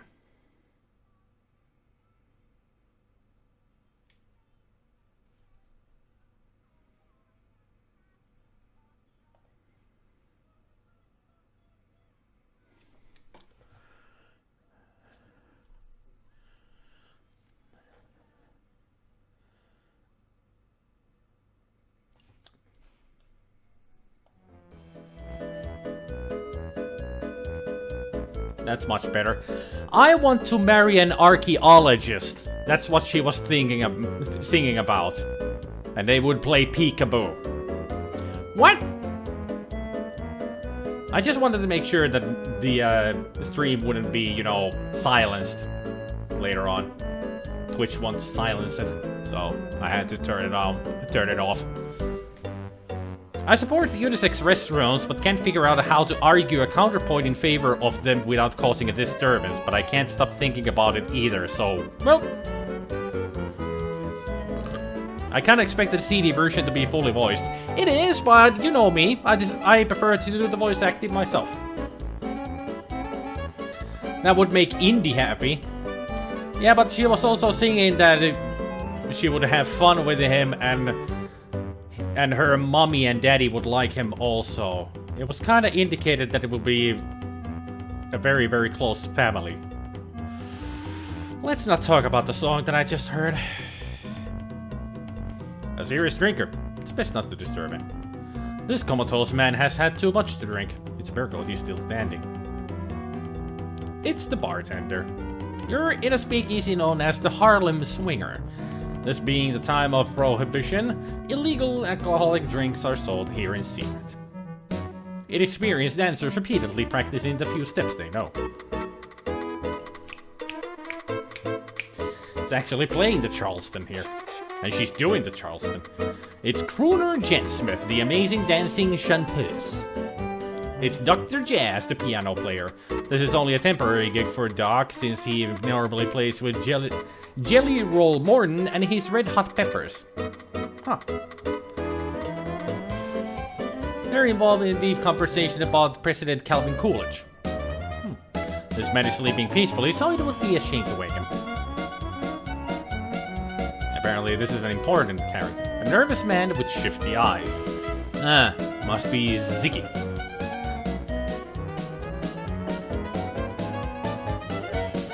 You want a drink, miss? No, thank you, sir. I don't drink. Rare. Single occupancy restaurants should be unisex. That makes sense to me. They're called family restaurants, anyhow. I've just realized the irony that I've started drinking alcohol right when Olora enters the speakeasy. Why are you drinking alcohol this early? Are you Ziggy?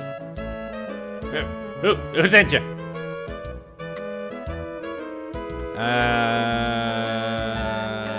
Rhubarb? Ruffalo? He's an old pal of mine. What do you want to know? So let's talk to him about people, shall we? That's the guy who found that fancy pig sticker in Egypt. What about the character?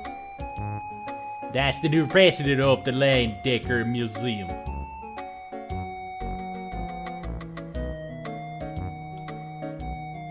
I think she's a cop.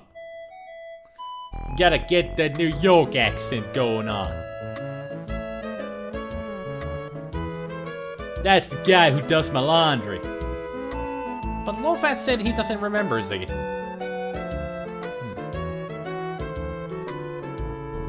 That name rings a bell. I think he works on the docks.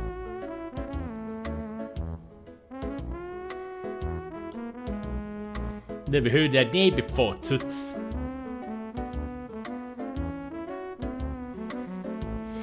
I sometimes sip a little while watching and chatting here, but not always. But if it's only sipping, then it's good. It's always past noon somewhere, or rather it's 2018 everywhere. The sun never sets in the Empire. Never heard that name before, Toots.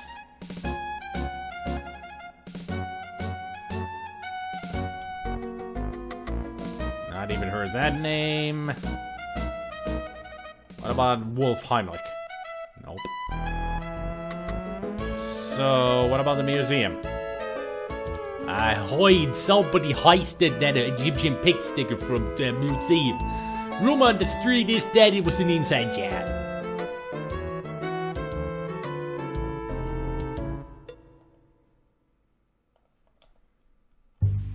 I want to marry an Archaeologist.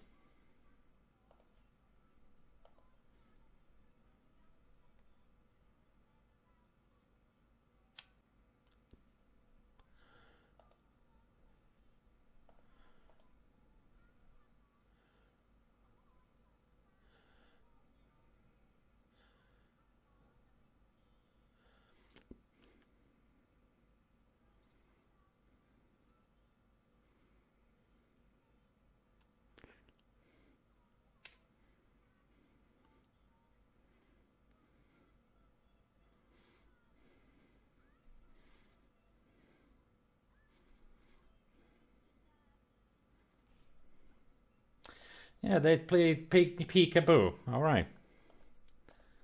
How long is that the Egyptian pig sticker was heisted from the museum? all you know, huh?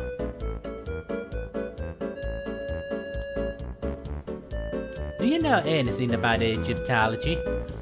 The only Egyptian I know is an accountant named Ramesses Najir. He bugs me sometimes by asking me riddles. I can never figure him out. What kind of riddles? Well, today Ramses came in and asked me a two-part riddle. What's the room you leave without entering? And what's the room you enter without leaving? As always, I told him I didn't give a hoot about his silly questions, so he left. What's the room you leave without entering? And what's the room you enter without leaving?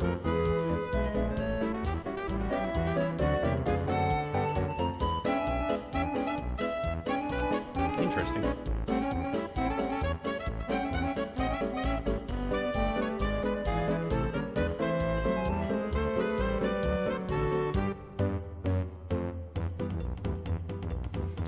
Them is the docks at the end of the 12th Street. I'm not really getting much out of him. Other than it was an inside job, possibly.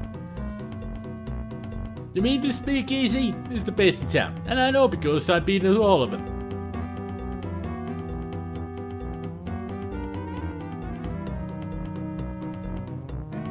I think you just muted yourself. What do you mean I muted myself? I don't think I muted myself. I thought I muted the stream volume.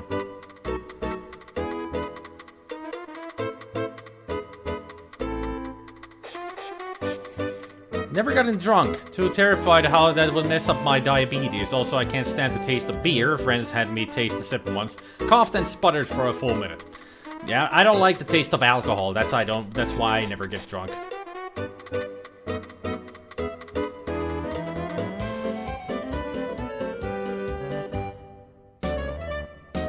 So I think we have asked about everything from Ziggy. Let's get out of here before she starts singing again. I did love the music though.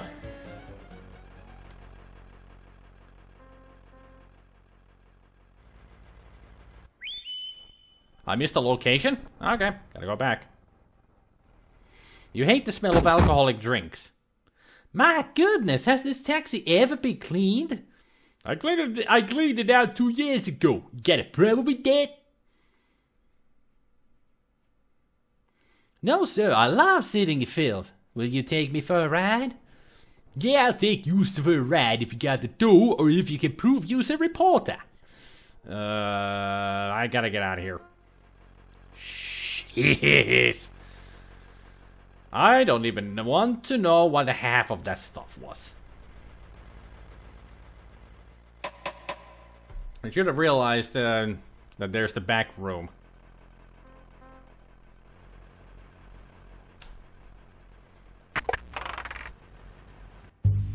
I want to marry an archaeologist.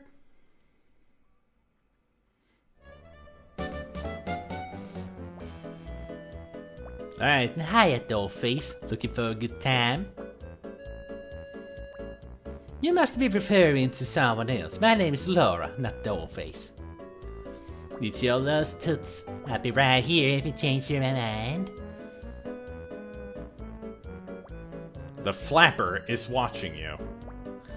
If the water was connected, you could wash your hands here. This looks almost exactly like toilets.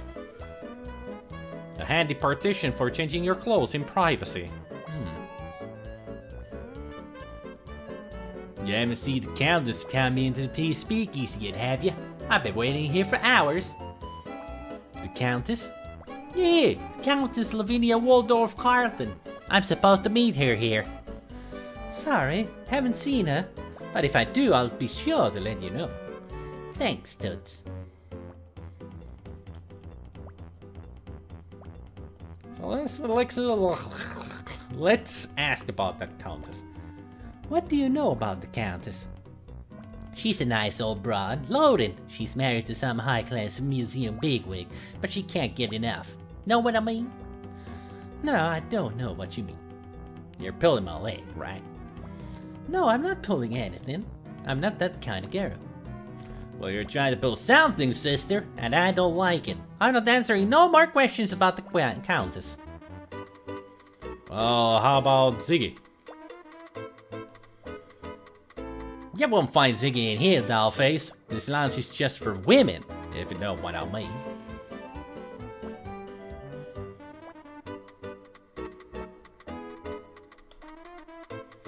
You have a sexy voice, Toots, but I don't know what you're talking about. Well, some people say that the New Orleans accent is quite endearing.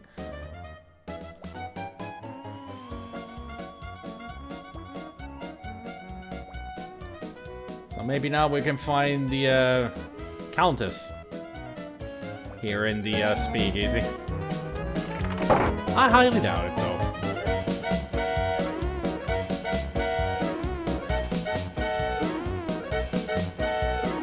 Maybe he can tell us more about Ramses Najir. That's the accountant from the museum. Spooky hi-hat kind of guy. Nice talking to you, Ziggy.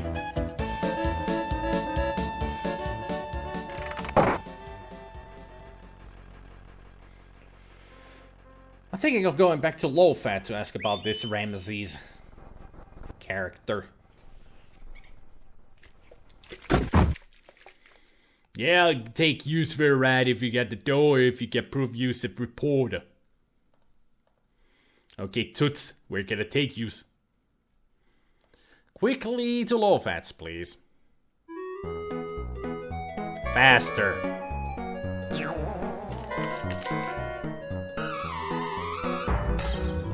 You can make out part of the text through the food stains. Taxi operator's license, New York Taxi Control Authority. Driver's name is Bob. Okay.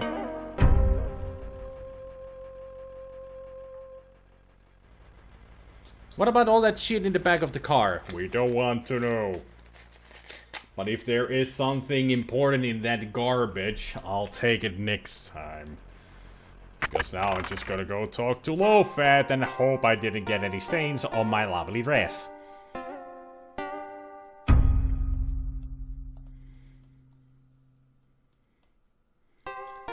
So let's ask about this Ramesses Najir. I'm not a good person to ask about that. Okay, so you don't know. Fine.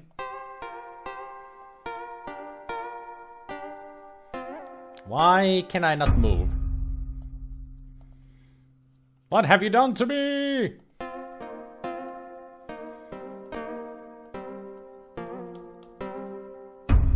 Why can't I walk?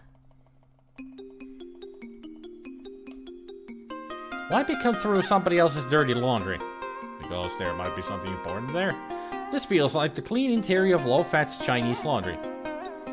Please do not touch me. My wife, a very jealous woman. No hanky-panky in store, okay? Okay. They're behind the counter so that nosy Nellies like you can't accidentally smudge them. Seriously, why can I not walk? Oh, freak's sake.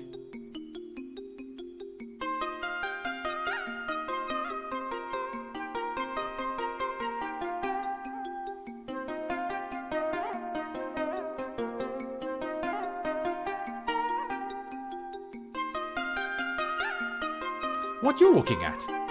I'm not sure, really. I'm just looking for clues. Let me know if you find any. Low-Fat love a good mystery. Ha ha ha ha ha! An evening gown hangs on the rack behind Low-Fat. It's a couple of years out of date, but appears to be your size.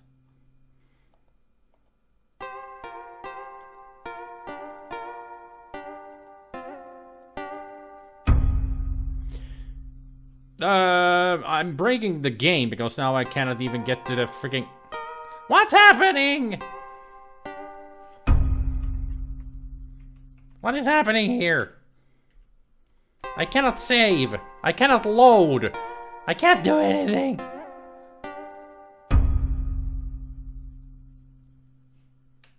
The fuck? This game is broken. What happened here? Seriously, what the hell happened here? Maybe if I talk to him about something, he will... I can... It didn't work. It didn't work.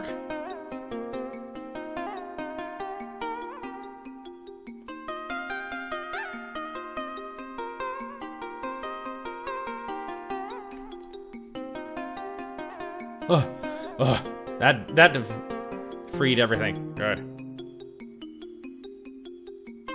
I can't use cursor keys to walk, Goblin. This is a point and click game, not the typical. Oh, I can use the cursor keys. What the hell? No, it's a Sierra game. Of course I can use the cursors to move.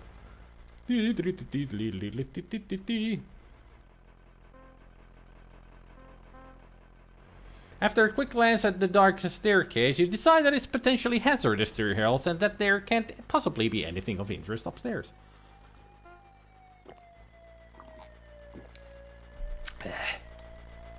Alright. We better save.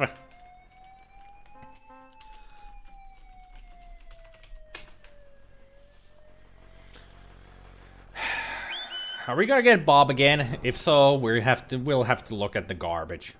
Because I'm sure there's something important in there. There's garbage all over the passenger section of the taxi. Some of it looks very old. So that's what germs look like at close range.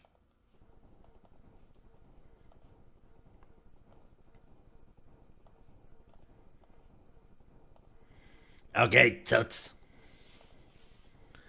Where should we go?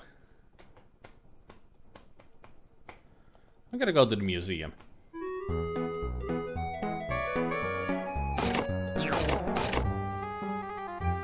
There was something amongst the garbage.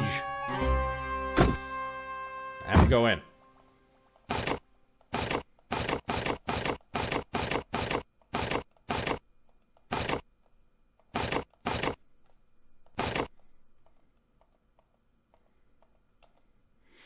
Although it's old and hard to read, it looks like a laundry claim ticket with Chinese characters on it. Ooh, yes.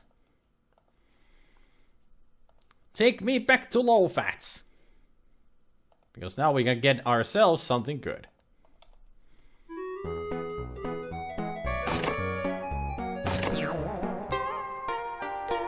I wasn't done cleaning your taxi.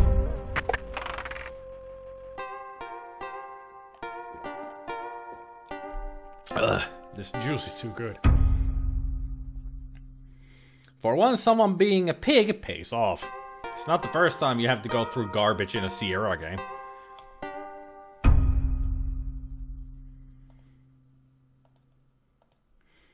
An old laundry claim ticket from the low-fats Chinese laundry. A close look reveals that the ticket is 2 years old.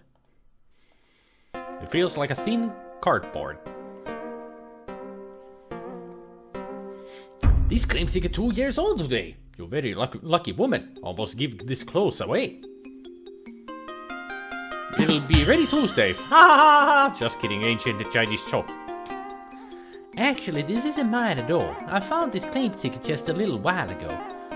I'd feel badly if somebody were to come back for this. You worry for nothing. Nobody come in for 2-year-old laundry. Lady who owned this dress probably dead by now. Ha ha ha! You're a strange man, Mr. Fat, but I kinda like you. Yay, we got ourselves a dress. A size 7, an evening gown in the latest style, even though it's set unclaimed in low-fats Chinese laundry for 2 years. Some fashions never go out of style. Very lovely looking dress.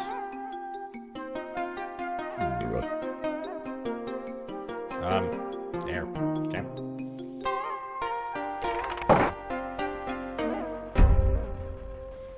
Why didn't it play the rim shot? Or maybe it played the rim shot and I just didn't hear it. Weird. We have a dress.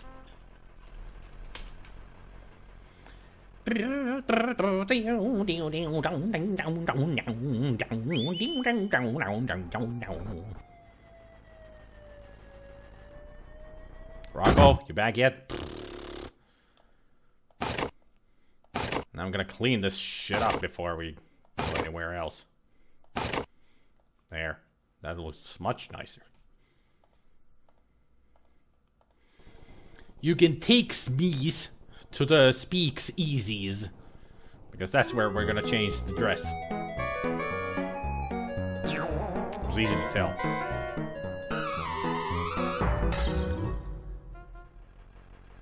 Bye, Bob.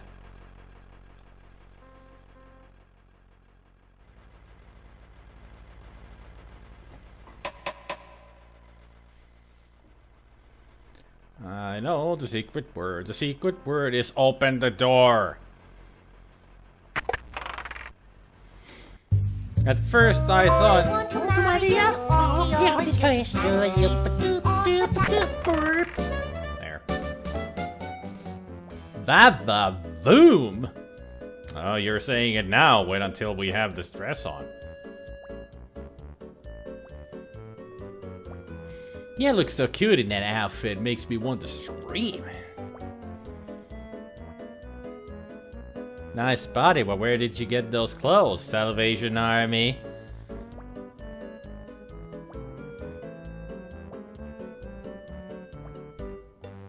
There, now we're all dressed and you even got the matching purse from somewhere? Usually purses are not left in the laundry. Where'd you get that from, Laura? Seriously.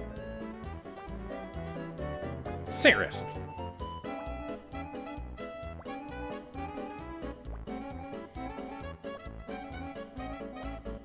Hey, even changes the image there. Good.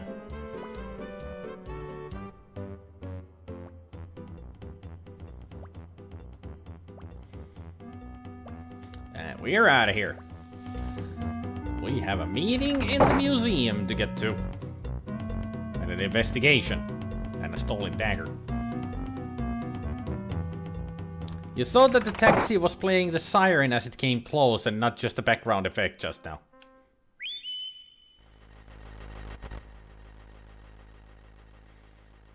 Hey, taxi! Ominous music.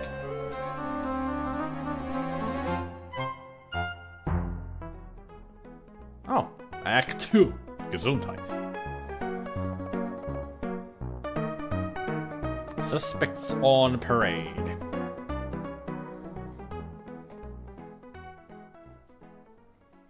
Your perky demeanor and thorough technique are making you a first-class detective. So that means I've been doing well? Okay. Sure it's dark here.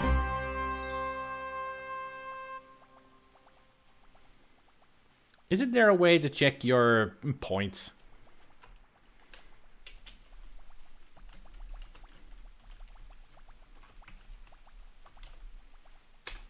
There. Act 2. Gesundheit.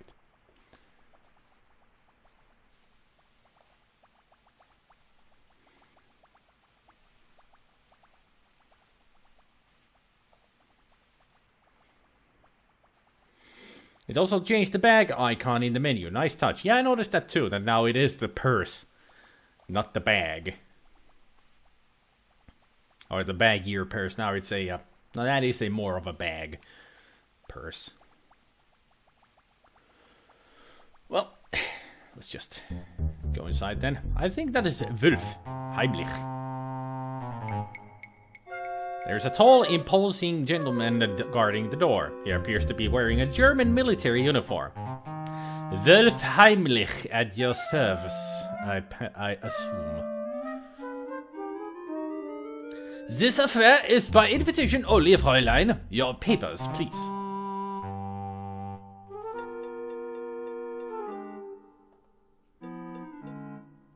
Danke, Fräulein. I'll return this pass when you are leaving. Enjoy yourselves this evening. Colonel Klink, is that you? Must be 7 p.m. I'm sorry, but I have no time to talk, Fräulein. I'm the chief of security, you'll understand. I have much responsibility. Sure. Where is this miserable book of yours? Where? Quite the statue of a, of Vero. I hear he gives great hugs. I'm not offering papers, please. I paid decent money for that. That's the second biggest pharaoh head I've ever seen. It's a colossal bust of the pharaoh Ramses II, discovered at the Ramesseum, his mortuary temple on the Nile's west bank opposite present-day Luxor. The complete Ramesses statue stood nearly 60 feet tall and weighed more than 1,000 pounds. 1,000 tons. Presumably, Ramesses was not this large in life, although many people have stated that Ramesses had a big head. Potted specimens of the amazing giant air fern Ferus giganteus maximus. Neatly stacked water glasses. Some are full, some are empty. As a wise man once said, even empty water glasses have their uses. So that means we're gonna grab one. You'll pick it up and place it in your purse. It's a semi-happy partygoer. The buffet tables are heaped with food, champagne, and water. It's a semi-happy partygoer.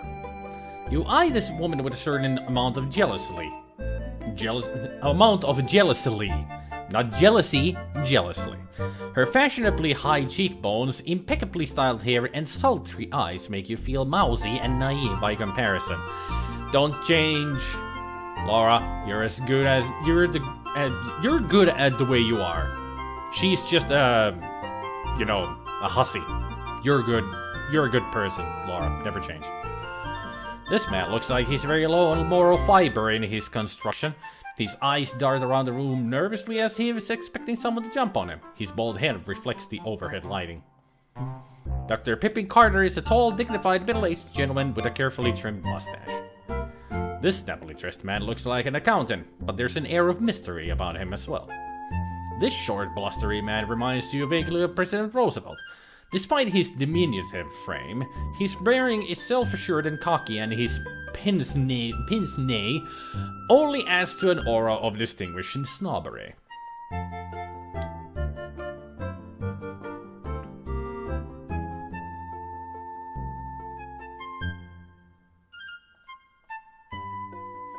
Heard any good rumors lately? Maybe, maybe not. What's it worth to you? Well, I don't have any money right now. Did I got no rumors for you, toots? I thought that was Ziggy. Bonjour, Miss Bo. Dr. Carpenter told me you were covering this party for the newspaper. I'm Yvette Delacroix. That's right, Miss Delacroix. I'm writing the social news column. Ah, the social news. I was thinking you were here about the burglary. The burglary? Ah, of course not. The newspaper would never sign a female cub reporter like myself to such an important story. Ah, you're perfectly being correct, Miss Bo. Good evening, sir. My name is Laura Bo. I've never seen Najee, Miss Bo. Pleased to make your acquaintance. So he has a lisp. Good evening, Dr. Carrington. Good evening, Miss Bo. Good evening. This is quite a party. Does the museum always have a fundraiser when they open a new exhibit, Dr. Carter? No, but they've never had such an important exhibit opening here before. And I'm an important curator with an important salary, so the museum wouldn't have been able to keep me employed here without financial assistance. You must be very important for the museum to go so much trouble. Naturally. The museum's lucky that I accepted this position as the head of their new Egyptian Antiquities department. Why, my name alone will attract more visitors and more money to the museum. Any chance that the Tutankhamun exhibit will make a stop here on its American tour? Nope. I'd hate to embarrass my relative by putting his Tutankhamun artifacts on display here. They pale by comparison to my own great discoveries, such as the Dagger of Amon-Ra. Of course. How silly of me to think otherwise. Yes, that was rather silly of you. Pompous bastard.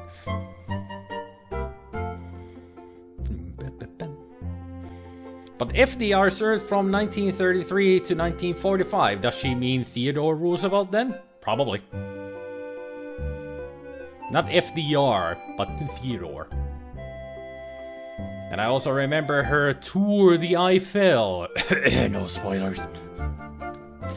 I have no idea what you're talking about, Goblin.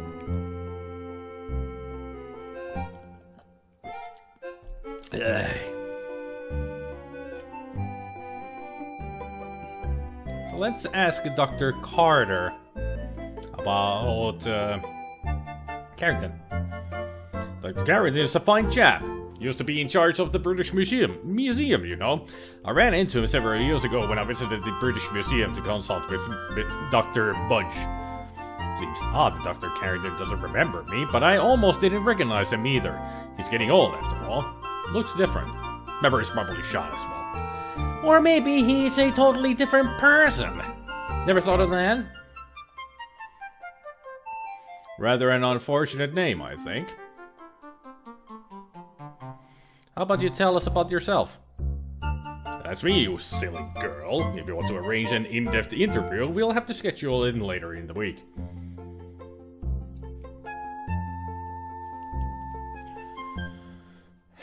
Can you tell me about the Countess? The Countess was married to the former president of the Leyendecker Museum, Sterling Waldorf Carlton. A good chap, but uninspired. Now she has her sights set on Dr. Carrington. Really? What about Miklos? Dr. Miklos is rather eccentric, but she's well educated. Received her training at one of the better universities, Athens, Greece. She's considered quite knowledgeable in the area of hieroglyphics, but her specialty is paleontology. She's fond of old bones. You say it like it's a bad thing. What about this Yvette character? That probably sleeps with everything that moves. And some things that don't. It's only by sheer strength of will that I've resisted her advances so far. Yeah, well, you seem like a very strong-minded person, that's for sure. What about Wilf? Ah, yes, Heimlich's the security chief here. Not a particularly good one, obviously, since the dagger was stolen right from under his nose. And he's rather too intense for my tastes. Well, that's what you get when you hire a freaking German soldier. They're very strict. Of course I know Ramses. There were several of them, actually. Ramses I was pharaoh during the 19th dynasty, from 1307 to 1306 BC, but Ramses II made more of an impact on ancient Egypt.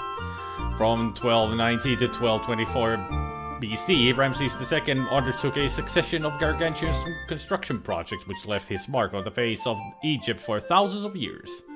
Oops. Actually, I was referring to Ramesses Najir. Never heard of him.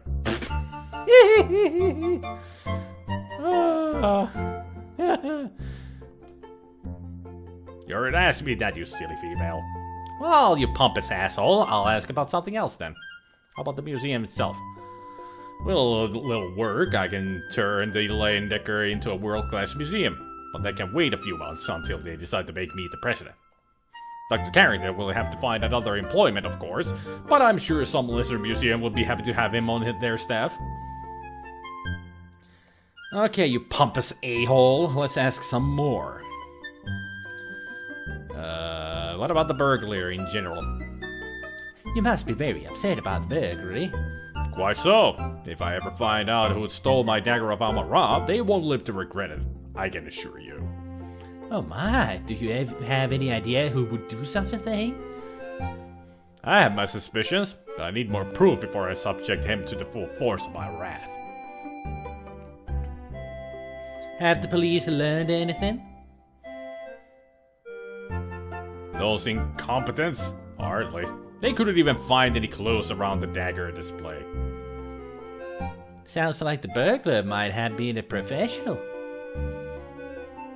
Perhaps. It's more likely the local constable couldn't find a clue if it jumped up and bit him on the bum. I'd take the latter. Yeah. Since you're an expert on the subject, what can you tell me about Egyptology? I don't have time to explain the intricacies of my profession to a neophyte. If you're truly interested, I suggest several years of difficult study on the subject at one of your better universities. Once you've finished that, you can talk to me again. Pompous, pompous, pompous, pompous. That's all he is. Not to mention a bastard. So, Ramesses Najir. What can you tell me about Pippin Carter? A false curses of that man. He defaulted the tools of my sacred ancestor for the sake of his personal glory. He doesn't care a fig about what's right and what's wrong. His own evil deeds will catch up with him, though. Just wait and see. Okay. What about Carrington? I've heard a great deal about Mr. Carrington, but I do not know him very well. We have only spoken once or twice, but he seems like a cultured, charming fellow. What about Ziggy? I do not know Ziggy very well, but he makes me uneasy. His eyes remind me of a Jackal's. I met him briefly at the party and avoided him the rest of the time. That prior guy had better avoid any blades in the museum. His overinflated head might pop. Yep. I get the feeling he might be a murder victim later on. Because I have seen screenshots of the game and people will get killed. I just have no idea who, but I know that there will be a murder. I have been spoiled of this game in the past. It was a magazine that I read. The Countess is quite a colorful lady. She seems to enjoy life to the fullest, does she not? Just between you and me, she scares me a little. Why is that, Mr. Najir? Well, she's just too enthusiastic for me, I suppose. Ever thought of going to some speech therapy about that lisp that you have? No? Okay. Dr. Miklos is a brilliant individual, but he is certainly a little strange. Ah, well, we all have our foibles, don't we, Myth Bo? Don't call me a myth. I'm not a myth or a legend. I'm just Miss. Miss Yvette is a charming young lady and so friendly. She seems genuinely interested in Egyptology. We had a long discussion about tombs one time. Sure you did.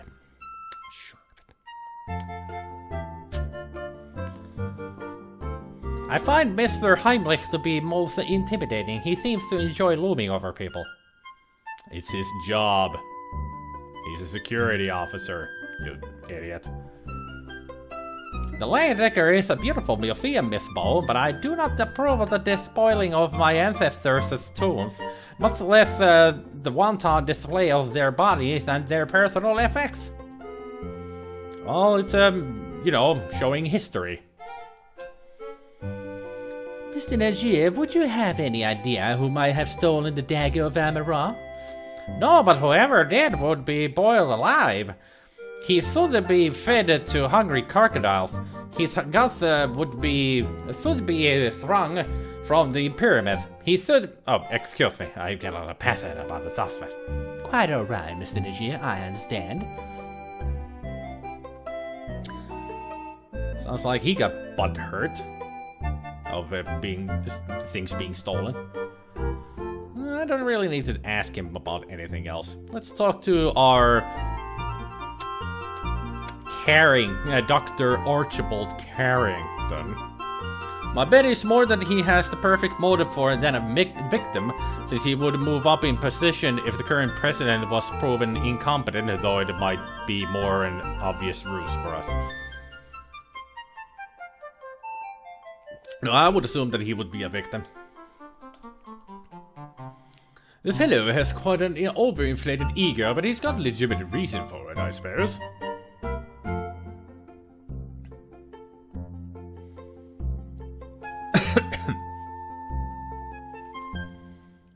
Miss Bo, I find it vaguely offensive that you would even think that I know anyone named Ziggy. What about the Countess? You know her? Now there's a lady who truly supports the arts. A real patron, that old girl.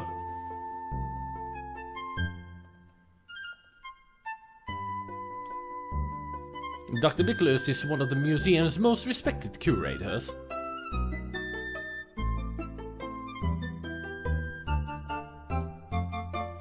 I really haven't had much interaction with Miss Telegra. Well, of course, she is my assistant, so I guess I should correct myself and say that I do have interaction with her, but I don't know her very well, really. You have interaction with her, huh? She really gets around, doesn't she? He's a real pip, a genuine go-getter, that fellow. He does a jolly good job of guarding the museum. Jolly good. I get the feeling that maybe Wolf is the one who stole the dagger and is in the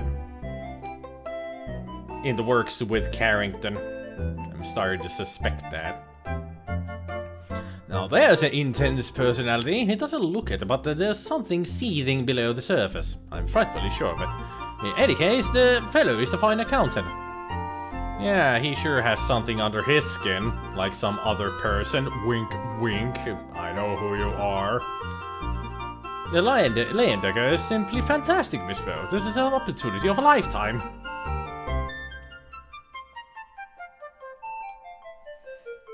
What do you make of the theft of the dagger, Dr. Carrington?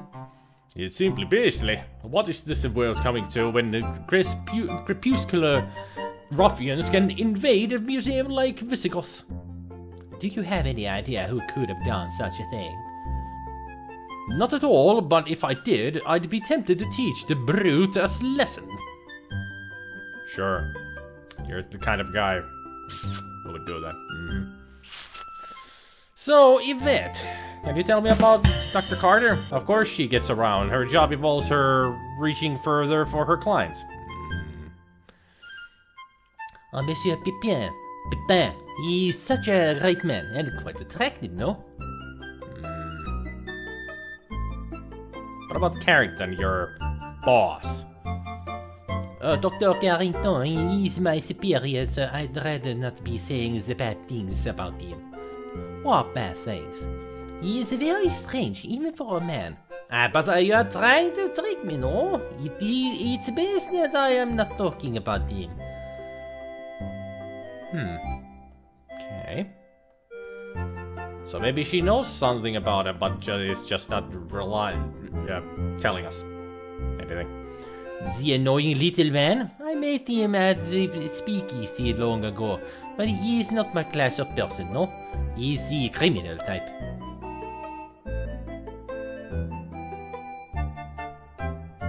Can you tell me anything about the Countess?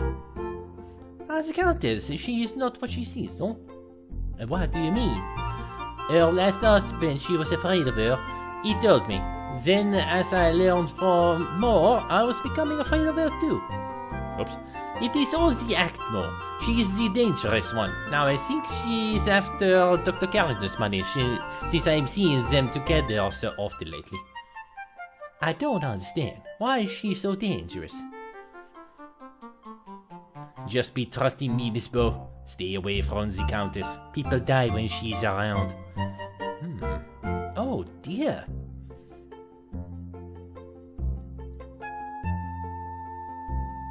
Curiouser and curiouser. Dr. Miklos and I, we have much of the fun together. She is very friendly. Many times we have run through the museum chasing the daisy, no? Chasing the daisy? What?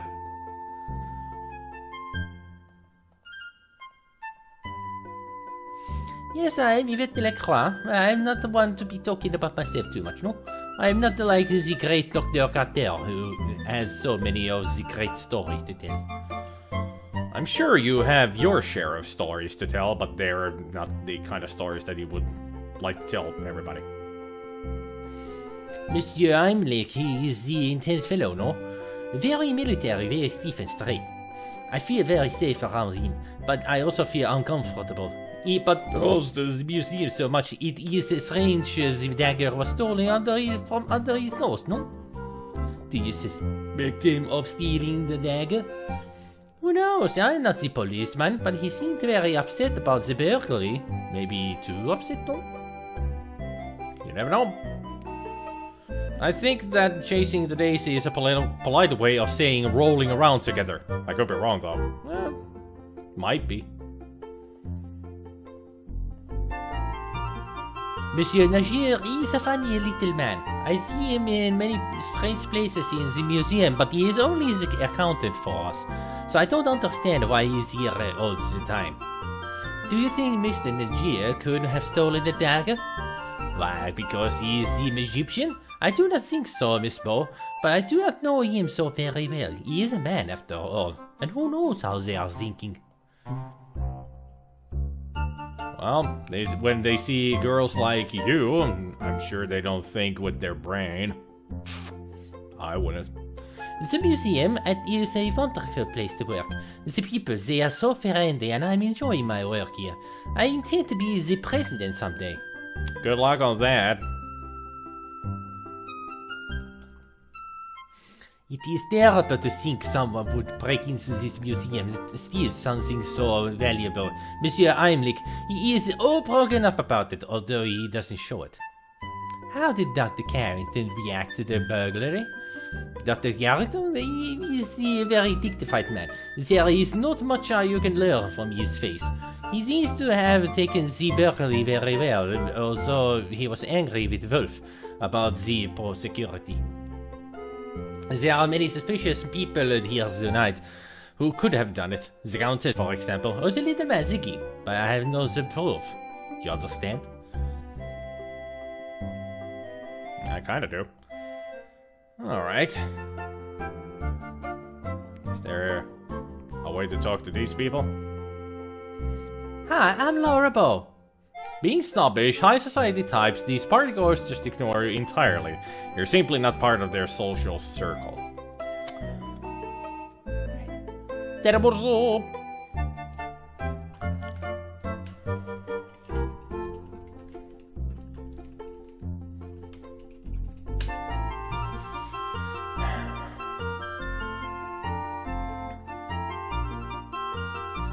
Let's see what we got in this direction. If anything. I have the feeling that this is the Countess. You see a short elderly woman dressed flamboyantly and used expensively, and sporting a grotesque amount of makeup. In fact, when she speaks, you notice small flecks of base coat chipping off of her jowls and tumbling onto her furred collar. That's excessive, yeah, I'd say.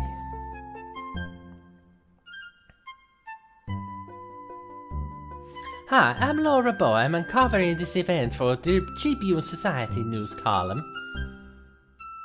Good evening, Miss Bow. I'm the Countess Lavinia Waldorf Carlton.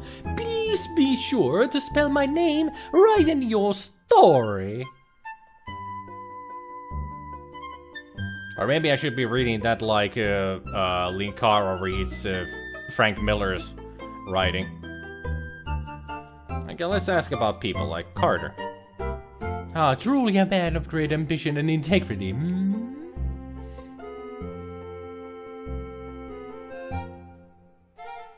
I wouldn't know. Dr. Carrington? What about him? I know very little about the man. Now that's odd. I could have sworn that Mr. Dorian said that you met Dr. Carrington in a taxi when he arrived on the Andrea Doria. Here's what if I did, I mean, yes, I did meet him that night. Our families are old allies from the time of the War of the Roses. I felt obliged to meet him upon his arrival. Noblesse oblige, you understand? Somebody be lying out of their ass right now. There's so many suspects here. Seriously. Tuli juuri visailemasta ja pakko kertoa, että on yksi sen vetäjistä, niin meinasin jäätyä, kun kysyi, että minkä maan valtiovarainministeri on Steven Mnuchin. Mä lausuin sen Steve Nussin, mikä aiheutti naurua.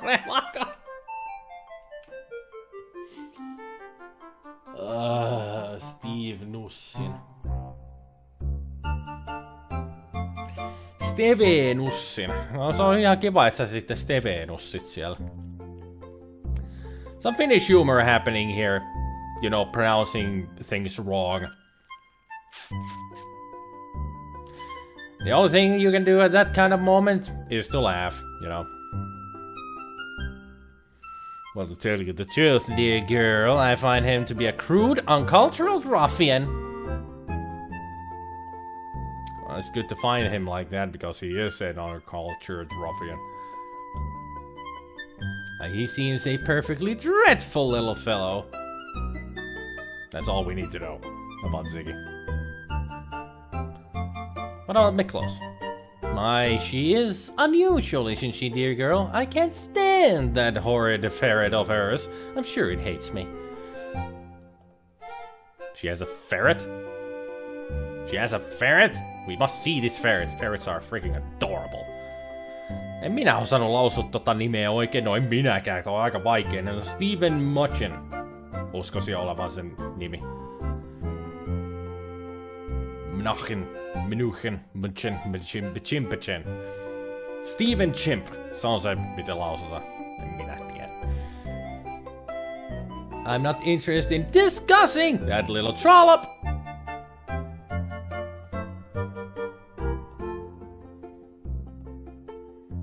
What about Wolf? Oh, Mr. Heimlich is simply dreadful. I think his tiny taste of authority has gone to his little head, don't you, Miss Bow?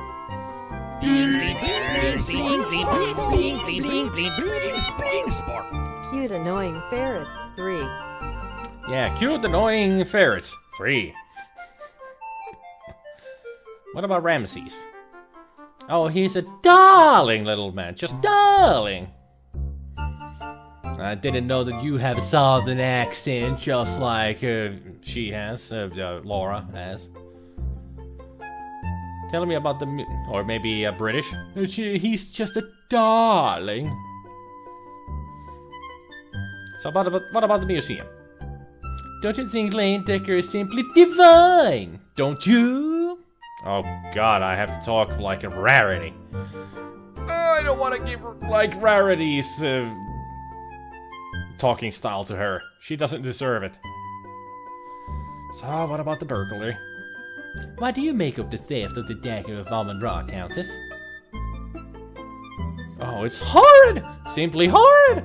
What sort of creature would make off with a priceless work of art, I wonder? Do you have any ideas about who it might have been?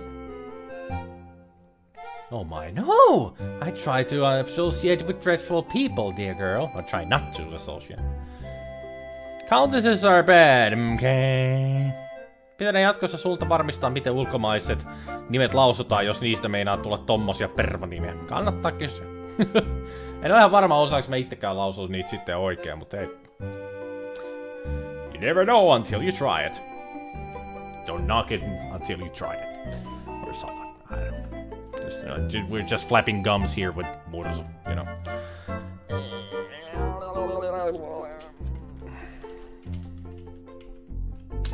There, Countess Rarity. It's a fanatically happy partygoer.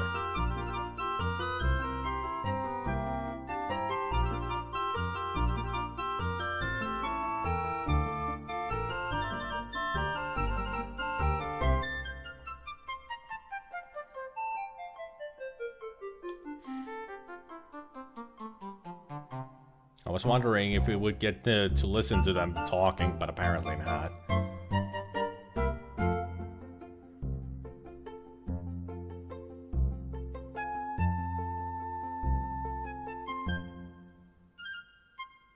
Well, if you want someone flashy and snobby, how about Countess Trixie? The almighty and powerful Trixie. Well, would work better than Rarity. But she has the more of the speech style of Rarity. Because she says darling and such. So Rarity is more appropriate for the Countess than Trixie.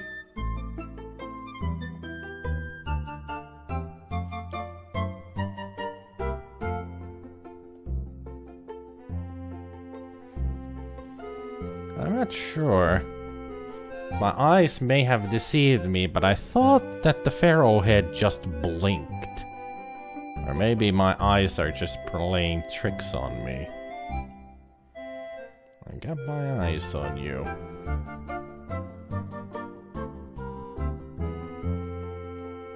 Silence alone is great. You'd like to reach out and touch the Ramses bust, but decided it would be improper to touch the exhibit.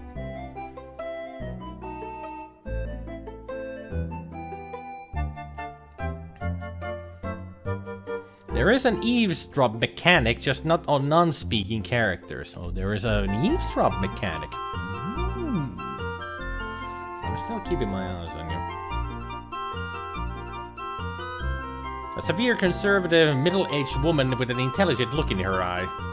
You see a rotund, ruddy-complexioned man in a fez. Despite his bulk, he moves with dignity and grace.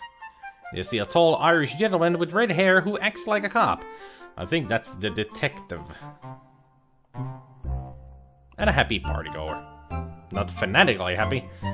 Somebody's having a jug moment there. Jug, jug, jug, jug, jug, jug.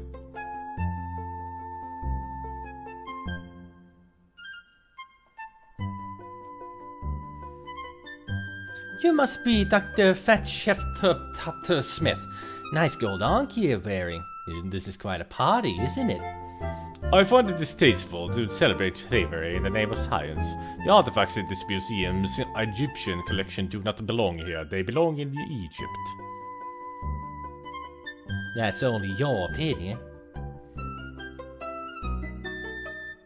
It is the truth, and the thieves who rob Egypt of its ancient treasures will find death waiting for them. Amon-Ra will have his revenge! I see. Well, nice weather we're having. How are you, Detective O'Reilly? Just fine, lassie. You're looking lovely this evening. Good evening, Dr. Miklos. Oh, good evening, Miss Bow.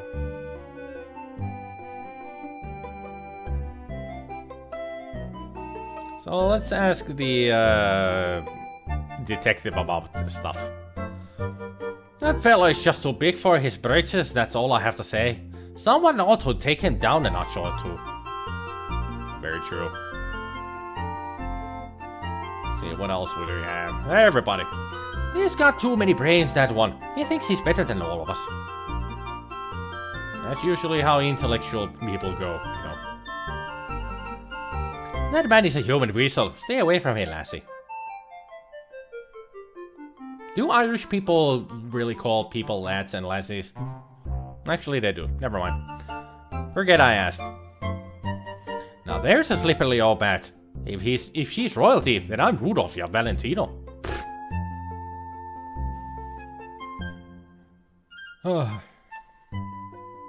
That woman is downright unnatural, Miss Laura. I'd stay away from her if I were you. She keeps asking me if I've got any scars. Don't you know? Are you now Minnesotan? Don't you know? Welcome back, Goblin. Now there's a lovely girl. A real lady, don't you know? He's really turning Minnesotan here.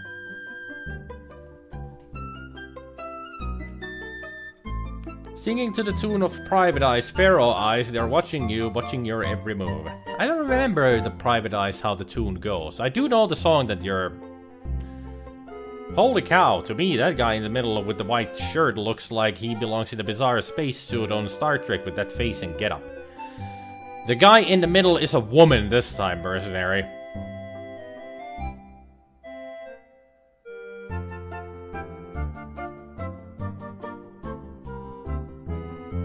He's not much of a security guard if you're asking me. How could I trust a man who allowed the thief to waltz right in here and steal one of the exhibit if he didn't do it himself?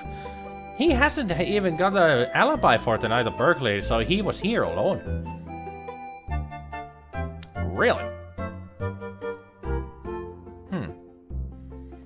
If you're really talking about this person right here that has the speech bubble above them right now, that is a woman. I think I should start saying that human there for this game. Yeah, apparently because you're not very used to pixel games, are you? Like this style of pixel games. You don't have the neck or the eye for this kind of pixel art.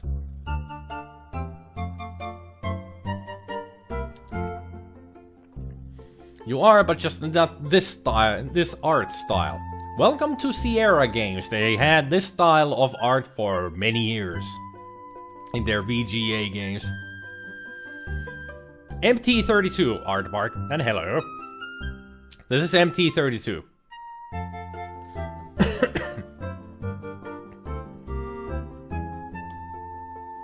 I don't like the wee fellow. I think he's light on his loafers, don't you know? You're really turning Minnesota. So let's ask this lady some questions. Dr. Connor is an odd one, if you ask me. He's so very interested in gaining personal glory. He doesn't seem to fully understand the beauty of what he has discovered. Why, the Amon-Ra artifacts are a symphony, a tribute to the wonders of death. Ah. Now I know why people warned me not to talk to her.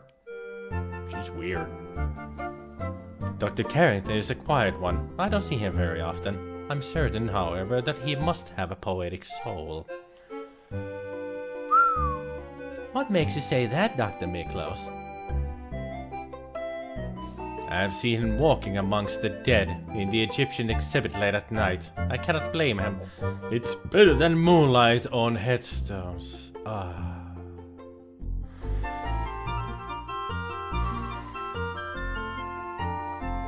So, detective, about the burglary. If you ask me, Missy, they're blowing the whole thing out of the proportions. You'll think that something important had been stolen.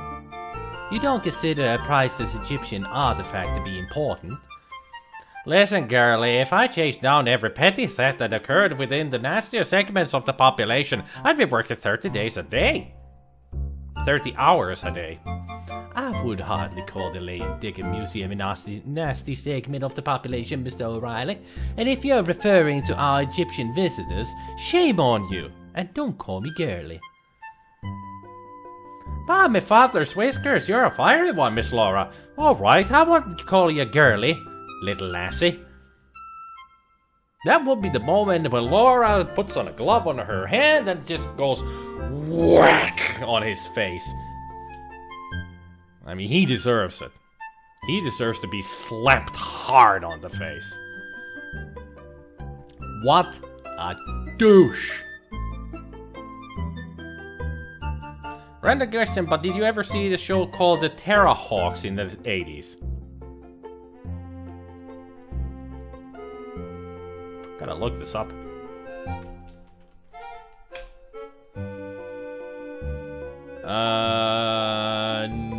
No. Never seen that one. Looks freaky.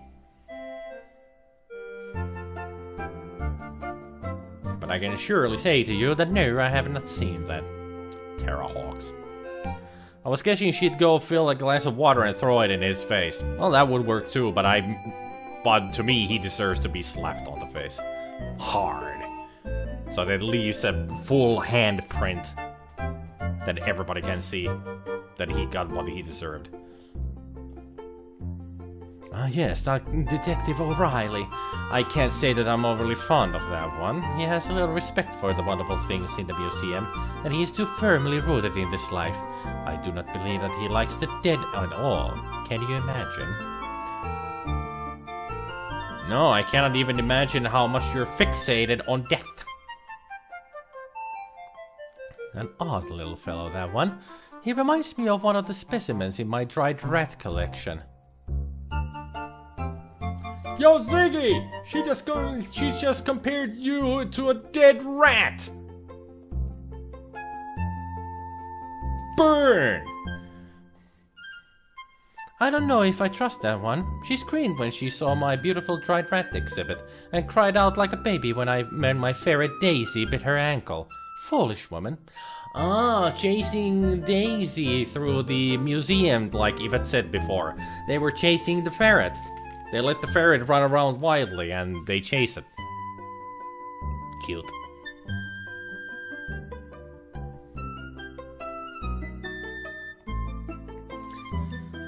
It was a sci-fi puppet show. Was pretty freaky at times. I saw those screenshots of the puppets. I was like, okay, I wouldn't have watched that as a kid.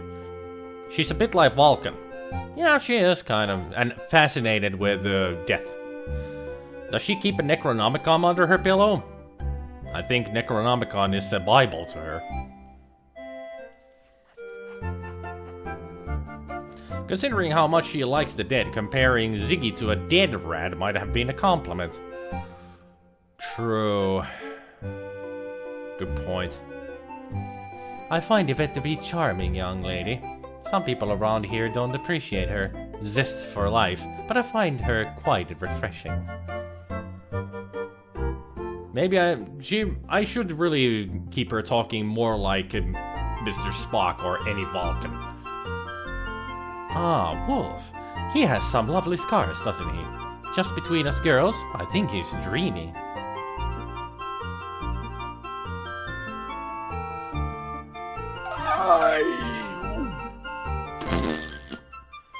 Mr. Najir is a very quiet one, isn't he? And so will I.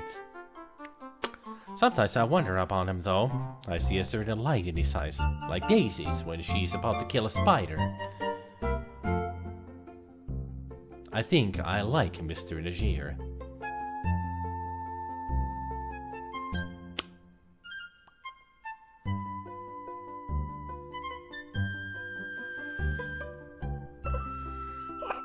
What about the museum? The Lane Decker is my home now. I never want to leave it. Its musty hallways and creeping shadows are in my very blood. Can you imagine spending an entire lifetime drifting through the land of the dead? That opportunity is mine, and I treasure it.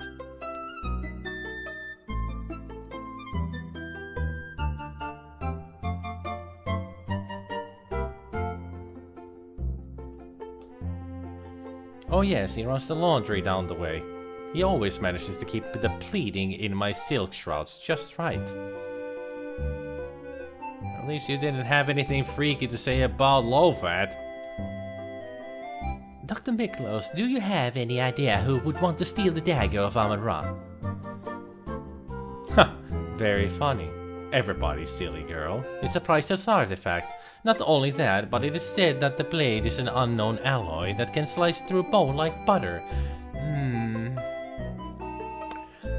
I suppose that was a silly question after all.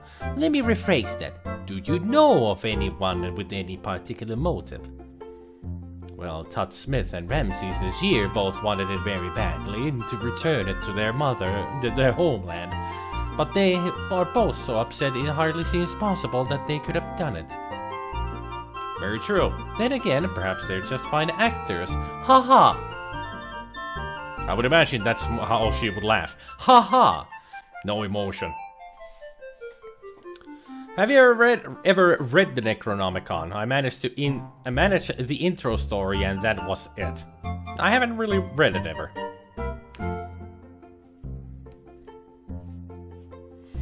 Or maybe Yuna Leska from FFX, considering her fascination with death. I don't remember Yuna Leska, and I don't want to remember Final Fantasy X either, because I hated the game.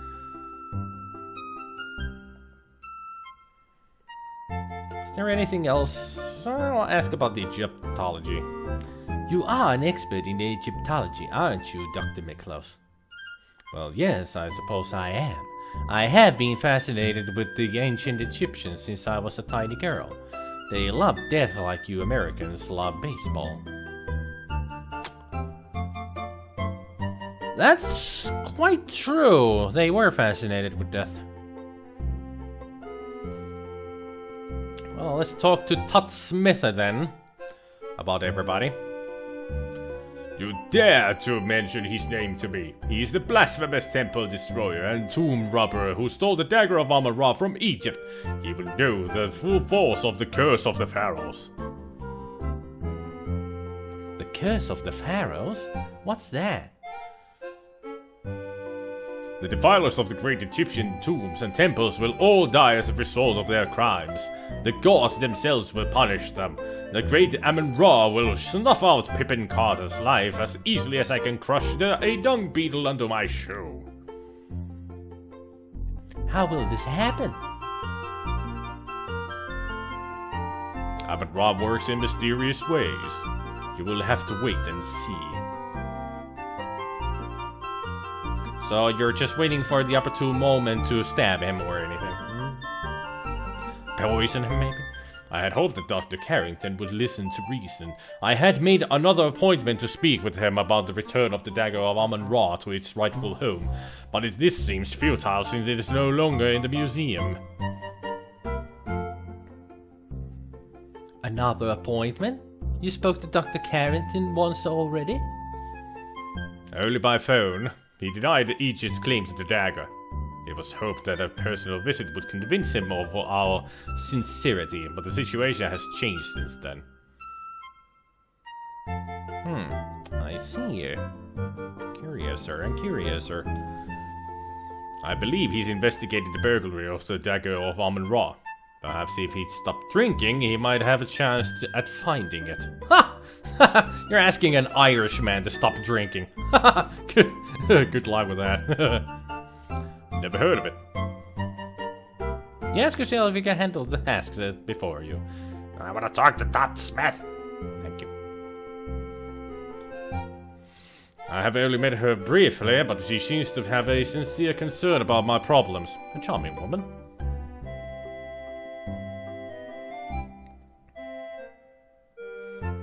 What about Miklos? Dr. Miklos is very well educated for a woman. I would like her more if she were an Egyptian. Racist? Racist! We have a racist here! He only likes Egyptians!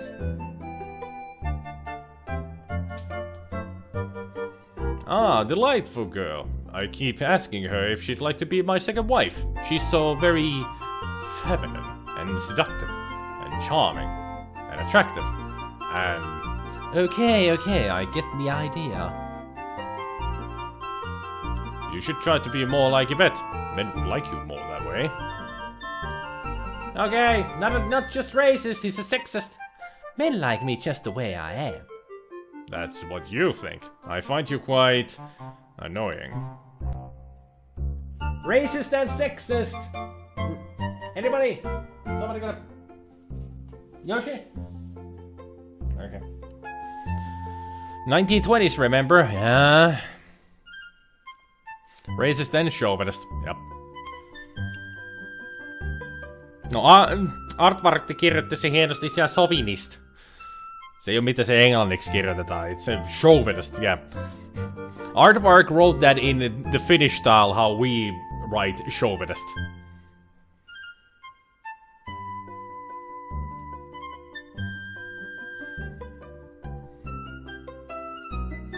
As opposed to now, when the Pharaoh's curse is just a decent retro bit of fun.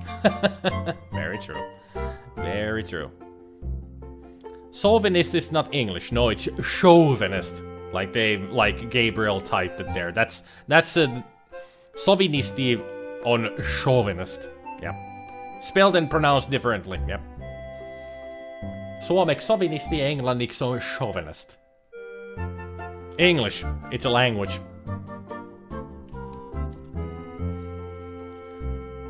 So what about the Heimlich? Heimlich is that annoying guard who works here. His fanatical devotion to his occupation is admirable, but he seems lacking in his mental capacities. Are you trying to say to me that he might be a little bit crazy? Ramesses I was pharaoh during the 19th dynasty from 1307 to 1306 BC, but Ramesses II made more of an impact on the ancient Egypt. Ramesses II was responsible for the gargantuan construction project that would leave his mark on the face of Egypt for thousands of years. I admire his great works and hope to emulate his feats someday. The same joke, told twice. Actually, I was referring to Ramesses Najir. Najir is, never heard of him. Are you sure you don't know him? No, I mean, yes, English is such a difficult language. But it is a language! Stole my freaking motto. Asshole. That's my motto. That's my live stream thing. You shush about it. English is a language. Have you heard anything about the burglary? Nope.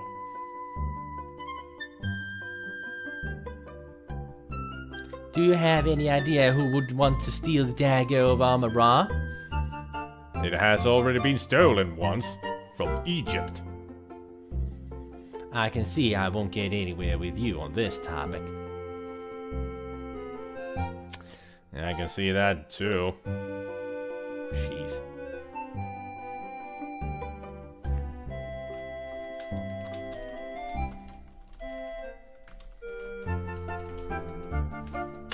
There. Sexist chauvinist bastard.